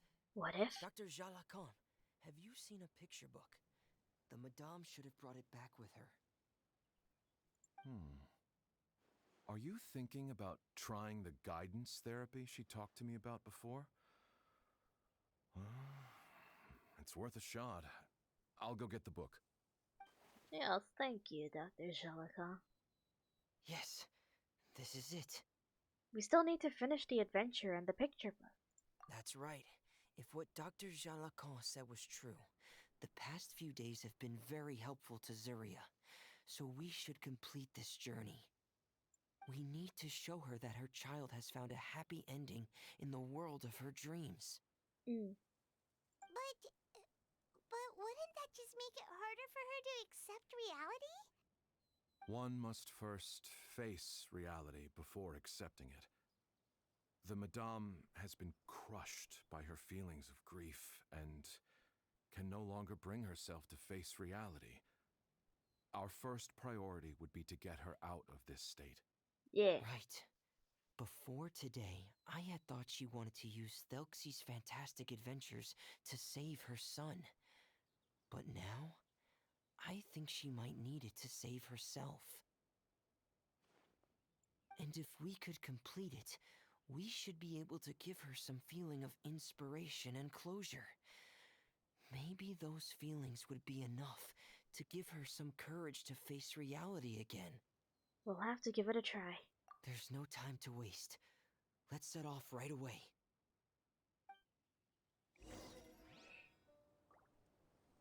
Go to the Kingdom of Water Imps. Back to the kingdom we go. Don't worry, miss.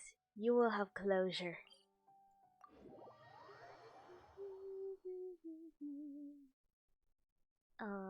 There.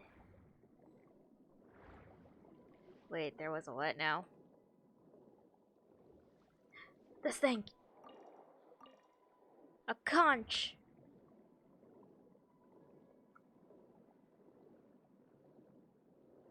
But I don't think this is it. Assaulting the Water Imp Kingdom once more. What is this? Quest item mystery. Oh, is that the picture book? Alright, you, and you.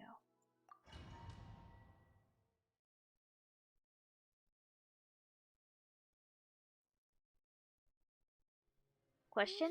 I might have an answer. This is the final part of Thelxie's journey, but the most important person is missing. Morse code. I still don't understand Morse code. Everyone, please don't be so down and gloomy. Remember what she told us? If we were to feel troubled, the patient would become anxious as well. You're right. Paimon needs to smile. If we have to give What was your favorite character? Kazuha. we have to keep smiling as we finish this adventure. And then she'll be able to recover, right everyone? Yeah, I'm sure she will. Yeah, I'm sure she will.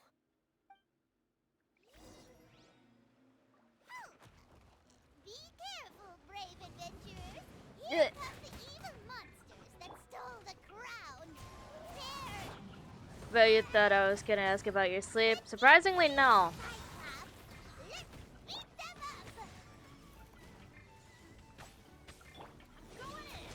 My brain was surprisingly no thoughts head empty.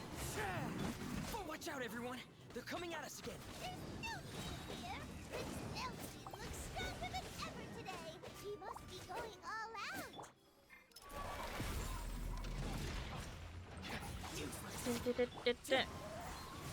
By royal decree. Dang, this thing is tanky. Oh. Paimon!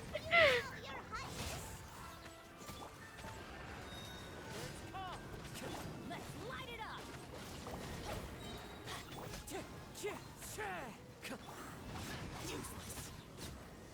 Bamboozling didn't work. Ha! Imagine.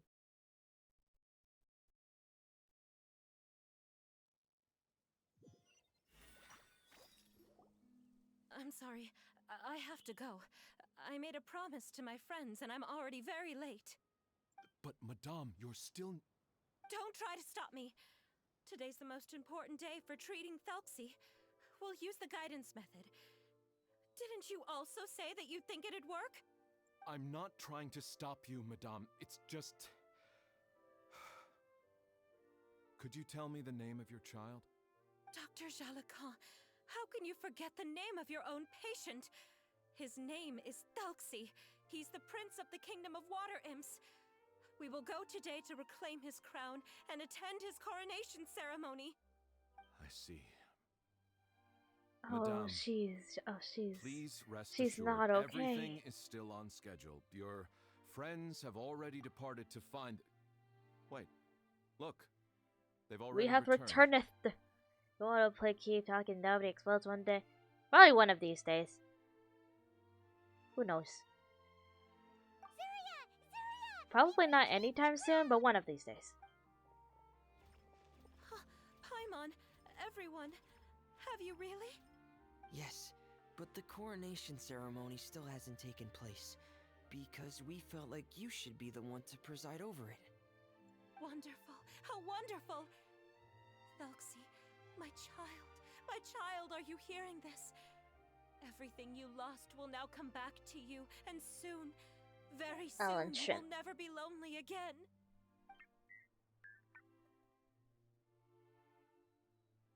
And the last page of the picture book. It's still waiting for you to illustrate in color. Right, the picture book. But I don't know what I should put on the last page. Don't worry, Thelxie and his friends all know what should go on it. Get ready, Zuria. We'll describe everything for you. Yeah. Okay. At last, Thelxie and his friends were able to drive off the final invading monsters and achieve a dashing victory. Their success was complete, and the recovered crown resplendent. The water imps, finally returning to their homes, showered the prince with love and applause as he greeted them.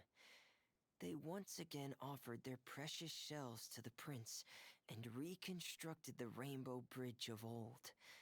As he watched the scene unfold, the prince could not help but be touched by its beauty.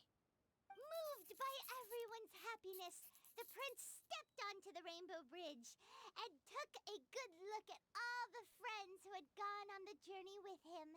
There stood the traveler, Goddess Paimon, Fremine, and... Huh? Where's the last person? The prince looked frantically around, but could not find the person he wanted to see most. At that moment, the person suddenly appeared on the other side of the bridge. She walked towards him with a smile and slowly lifted her veil. The prince could not hold back his tears. He recognized then that the mysterious person that had been by his side the whole time was none other than his mother. Zuria walked across the bridge and placed the crown above the prince's head. She smiled down upon him as she said, "My prince, my king, you shall never, ever need to feel lonely again." That's the end of the story, Zuria. Thank you. Thank you all. I am so sorry, my child. Maman should have spent more time with you. Did you hear the story? You'll never have to feel lonely again.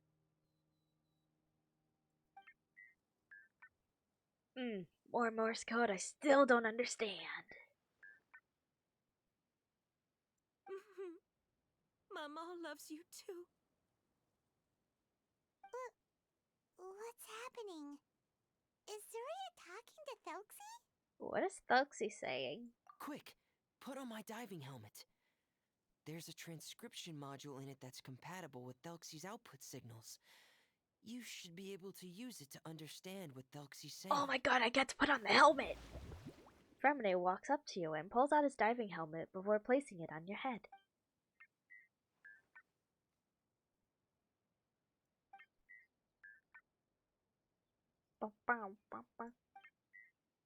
Ah!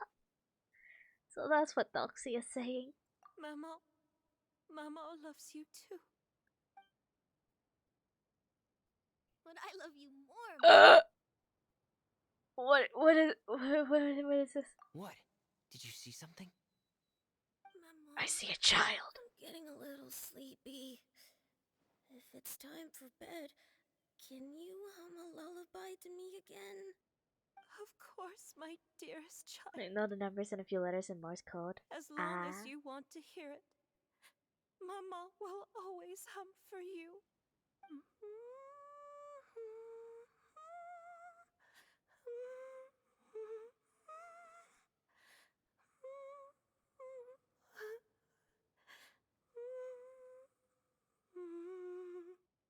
Thank you, Maman. Your lullaby has always been my favorite. Now that I've heard it, I can return to my dream and to the kingdom of water imps in peace. poor darling. Please don't forget. I will always love you. My love is greater than the entire distance between here and the kingdom of water imps. I won't forget, Maman. And so is my love for you.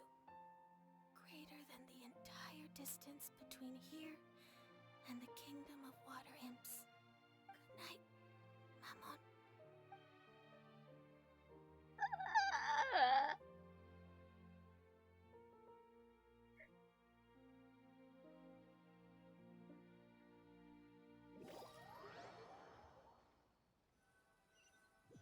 Damn. 3 days later at Fremene's camp. Traveler, Paimon, you're here. Fremine, why did you call us in such a hurry? Did you hear something from Zuria? Oh, if it's not good news, Paimon doesn't want to hear Why is it. this game always full of emotional damage? Because it's Genshin. Because it's a Hoyo first game. Oh, so that's also a lesson, Marska. Don't worry, it's definitely great news. The Madame came here for a visit just now with her doctor. Color has returned to her cheeks, and she sounded full of energy as well. She said she'd like to return to the court to continue hosting the art exhibit. But this time, she'll work with her doctor to exhibit some picture books related to the illness. Of course, Thelxie's fantastic adventures and the guidance therapy will be included in the exhibit as well. She'd like to use her experience to help others. Glad to know she's doing well. Wonderful. So it wasn't bad news after all. Mm-hmm. Here, please take this picture book with you. The Madame wanted you to have it. If at some point in the future you were to run into someone with similar troubles, she hopes the book would be of use to you. Heck yeah. But this is her son's story, right? Is it really okay to give the book to us? Don't worry, it's just a copy. She still has the original. It's extremely important to her. Alright, then there's no problem. It feels good knowing we've contributed to something important. Paimon definitely didn't expect the fantasy adventure to be so useful. Paimon was a little worried about how everything would turn out. After all, fantasy is just fantasy. Paimon, do you know what the Madame said? She said that at the moment when she placed the crown on Thelxie's head, she felt like she really saw something beautiful. Her child had returned, and he told her that he loved her. Well, that's what sounds like the helmet. She also said that was when she was finally able to bid farewell to her son. She felt like at that moment, she was healed by some mystical power, and she was filled with courage from head to toe. Oh, really? But could that just be another part of her fantasy?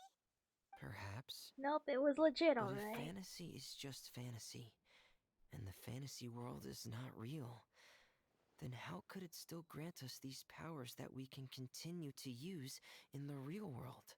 So, perhaps fantasy is not just fantasy after all. But what else could it be? A descent of the fairy tale world into the real world.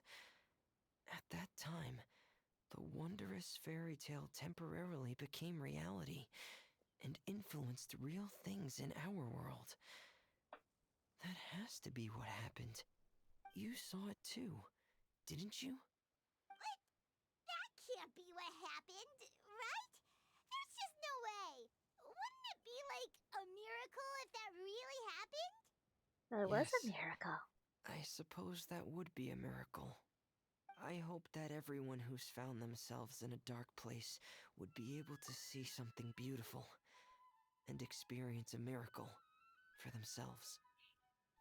If I'm gonna do some more studying and go to sleep, well, good luck with the studying and hope you get some good rest.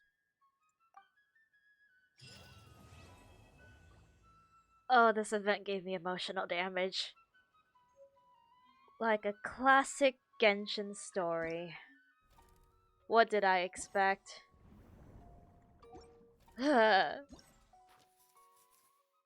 And I got my rewards.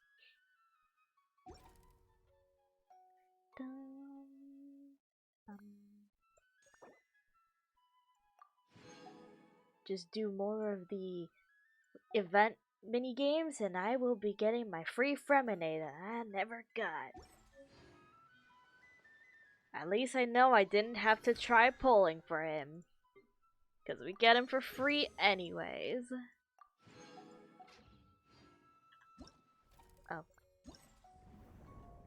Oh, this is just the part where I have to go through all of it, huh? Oh well, I'll do that off stream. Oh, that tick mark is going to bother me for a while. Oh well. Not much explaining I'm gonna do. And it's just about that time anyway. And of course, like, the classic ending to any Genshin stream I've been doing for the past... sometime since Fontaine. We're gonna go over to the fountain because apparently this is now my new reading spot. Is it, can I... Okay, sweet, offer.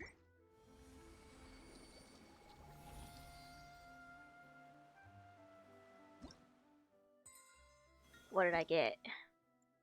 Oh, nice.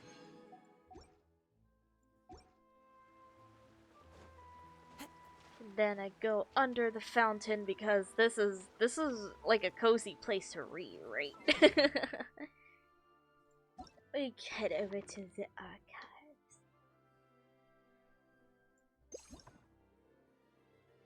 Actually, hold on. Let me just turn this down real quick, just so it doesn't bother me. Not around that much. Sure, why not? Books. Let's see. Since we did like 2 Fontaine story quest / event, I think we should read something from Fontaine. Given I only completed like collecting 2 of them, I need to know where I can find Tales of a Snow-Winged Goose. That sounds pretty interesting. Or La Chanson de Araignées or something. But for now, I only have the history of the decline and fall of Remuria and Robin versus Chesterton's Iridescent Bruche. But I'm going to assume like this one might give us the brief on what might happen here. Because I did skim through this a little bit and saw some similar characters from the titles of this one, so I'm assuming this is like the first book, maybe this is a sequel, or maybe this is a prequel and this is the first book, I don't know. But still. And until I find the second volume of Fables de Fontaine, I won't be reading this one yet. But one of these days, I will find all the books, Tales of a Snow-Winged Goose. Anywhere. I'm gonna be reading the history. Yes, we love history. Let me just get the da ba da ba da ba da ba. Let's bring this over here. And I think it should be able to pick up.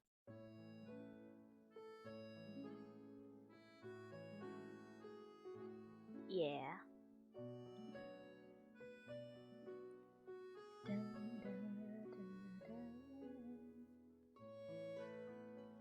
I think the audio should be good. Hopefully, maybe. I don't know. Alrighty. To end the Genshin stream in new fashion for the past who knows how many Genshin streams now. It's story time. End of the Genshin stream story time. Where I'll be reading a book from the archives.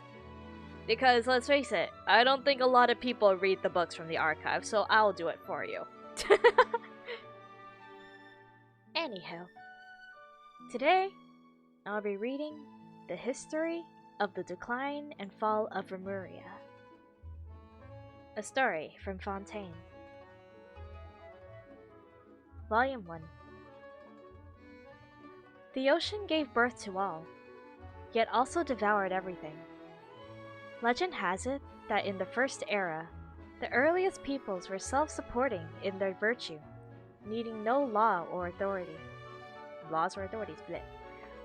The envoys of the heavenly city walked the earth, and with their guidance, the people enjoyed enduring peace, prosperity, and abundance from the ancient days. This heaven-blessed reign lasted countless generations until people grew tired of their inscrutable eternity. Their offspring ceased to listen to the oracles Instead, they desired things never promised to them by the divine, trying to break free from their fate. Enraged by their behavior, heaven sent gigantic waves to smash the settlers' cities. 100 days of rain came afterward, and the roaring tides drowned all sin and arrogation, and thus were the early peoples brought to an end. When the tides receded, and the earth was revealed again, no cities nor civilizations now stood above the high waters. Survivors and the newborn alike lived amidst the forests and rivers, shorn of all knowledge and wisdom.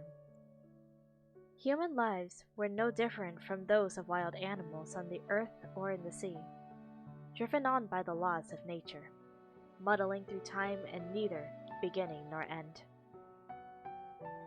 Untold years passed. The throne of Gurabad was established and overturned in the far south, and the noble kindred of the east once reached the rim of the high waters, all while our ancestors remained bound by ignorance and superstition. Civilization and order were finally restored to the land named Fontaine the day the great King Remus descended upon Mirapis in his golden fortuna. He taught people how to farm and raise crops in the land, and built temples and cities with giant rocks to house the people. Most importantly, it was he who spread beauty in music and art, which differentiated humans from other living things, causing them to see themselves as masters of all things. With his immortal fleet, Remus conquered all of the islands on the high waters. Even the great dragon beneath the abyssal depths submitted to his power. Those were the best days since the end of the earliest peoples, and eternal prosperity seemed so near at hand.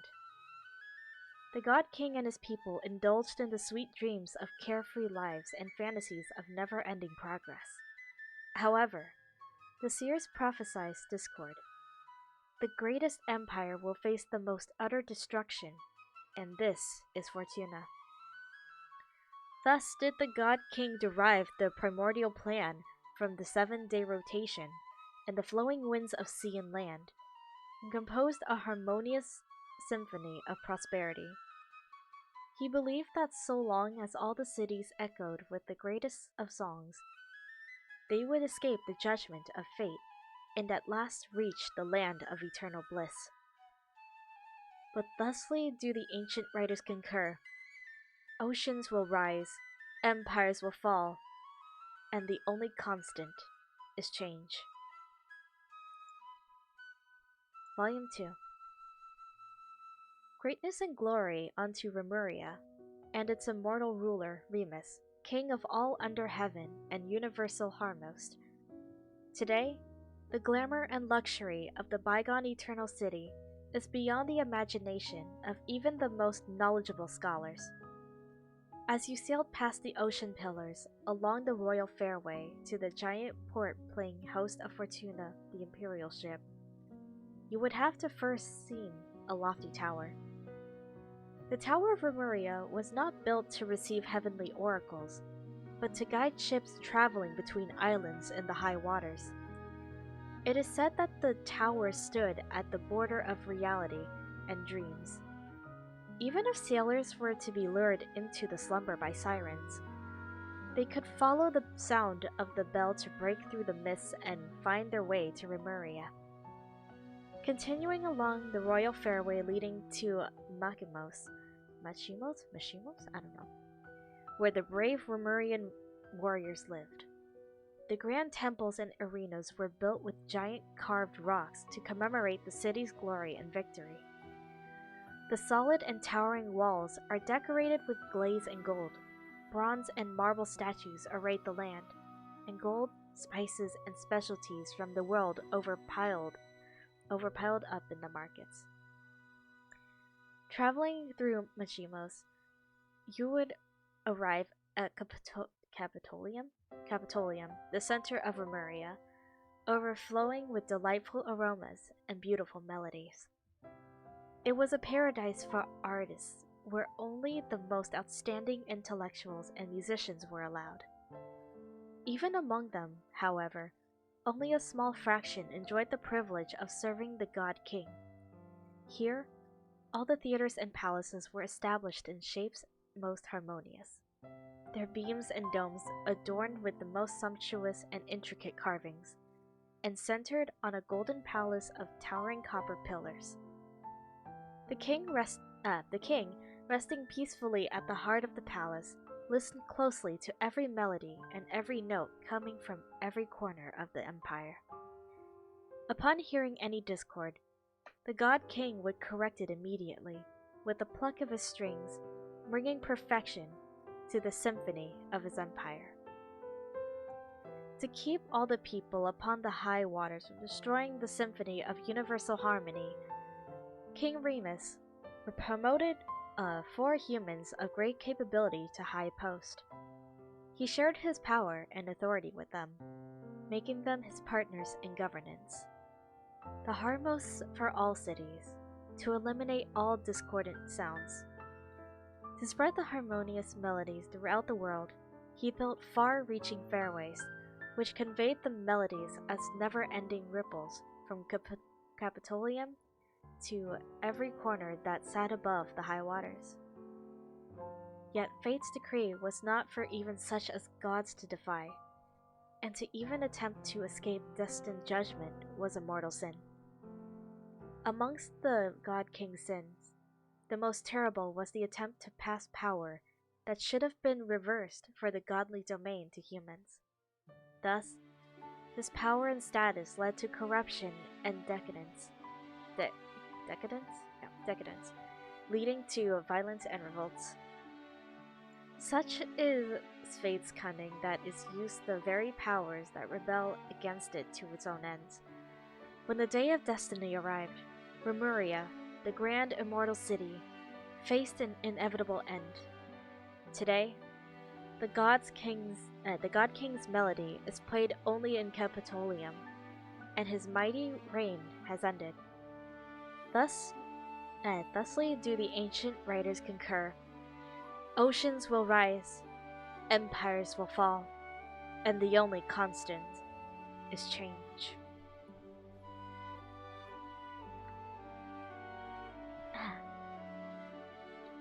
Volume 3.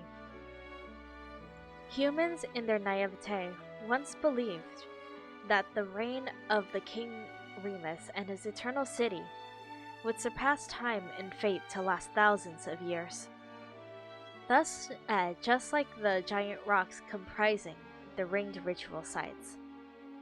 Until that day, when the earth collapsed all at once, the tall tower was uprooted and drowned in the titanic waves alongside the great hall of pillars. Until that day, when the royal fairways and temples were reduced to ruins, and the city, along with its residents, warriors, intellectuals, nobles, and even the Golden Palace, as glamorous as the shining sun, fell into a chasm of eternal darkness. That was the moment when the absurdity of their eternity finally dawned on them. Glory to our noble navigator, the ruler of rivers and seas, and the queen of all waters. May she defend the law, and may her reign be long. Peace be upon all the realms of Fontaine, and all the people under the heavens. When the royal city collapsed, the great power shattered, and the people above the high water were perched on the precipice of barbarism and annihilation. Barbarism? I don't know. It was our noble queen who settled the conflicts between the tribes. Around the flowing springs, we established cities new, and started a world guided by laws that has endured to this day. The tragedy of Remuria occurred merely a century ago, but its history has already become concealed in legends and superstitions. This does partly come down to the fatal catastrophe that destroyed it. So ruthless and swift was the disaster that all the researchers and literature capable of passing down said knowledge now sleep beneath the waters with the Eternal City. Another key reason is the purposeful distortions created by the mysterious researchers who claim to be descendants of Remuria. My job is to extract and reproduce the true essential shape of this magnificent ancient civilization with the universal rationality of history. In certain folklore that exists today, even the greatest of ancient scholars have been painted as soul-stealing magisters who entrapped mortal spirits within specially made magical golems, binding them into service.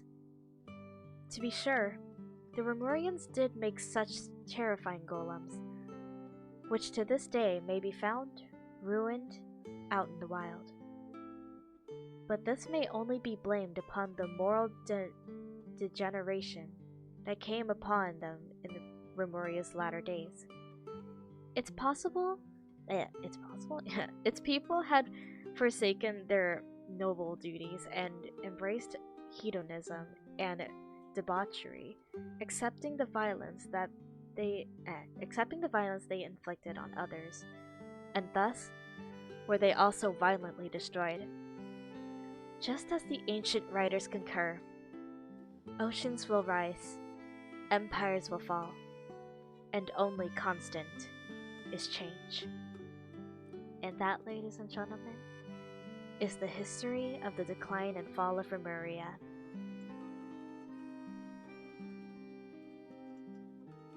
Alright. Time to see who's online today.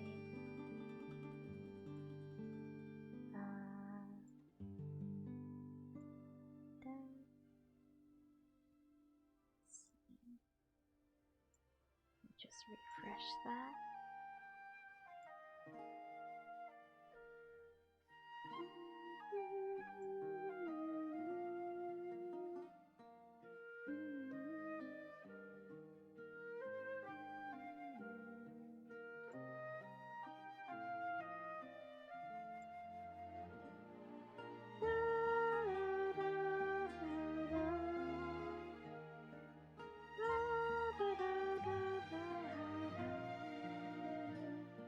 Let's see. This is the park where I lurk in streams for a bit, just to see if they're ending soon. First things first, get through this ad.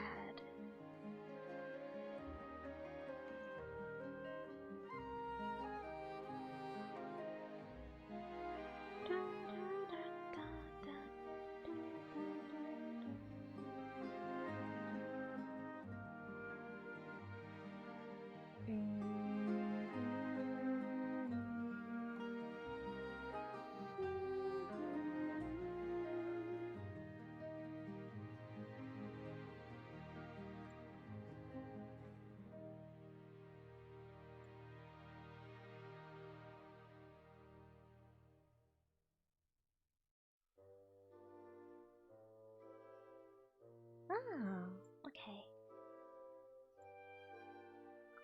There we go. Alrighty. Today we will be rating Effie, who's currently crocheting something. I don't know what they're crocheting, but it's looking good. I see bows. Looks pretty comfy too. So yeah, I'm gonna send you all over to Effie. They're great. I love them. I love the vibes over there. And I think you'll like it too. It's very comfy over there. And before I start up the queue and all that stuff, there is the Discord where you can get live notifications, weekly schedules, overall hanging out with the community, and finding other content creators to go check out and all that stuff. And then, the VTuber group I'm in, Project Radiance, you should check out all the other members. They're amazing. They deserve all the love and attention, and I'm sure you'll love them as much as I love them. And yeah. And then, classic raid message. And yeah. We did it, yeah. It was a lot of fun today. Hey, hi, Callie. Welcome in. I hope you're well today. I'm about to send everyone over to Effie, who's currently crocheting something. And yeah, I know what. It was a lot of fun today. It did cause great emotional damage because it's Genshin. It's a Genshin story. What's a Genshin story without just a hint of emotional damage, you know? And yeah, I'll be back on Thursday. Yeah, Thursday, where I will actually defeat Ansem. I swear on my life. I don't care if it takes me forever. I will defeat that guy. And then Friday is, of course, the 2 months of that. And yeah. Don't believe in you, heck yeah! I know what, I'm gonna queue up the raid now. We're sending our Lotus raid over to dear Effie over here. And yeah, send over all the love and support from your classic Lotus streams and all that. You did amazing today, thank you, thank you. I know what. I hope you all have a wonderful day. May the stars light your way. I'll see you all on Thursday, everyone. Thank you for coming by. Bye-bye.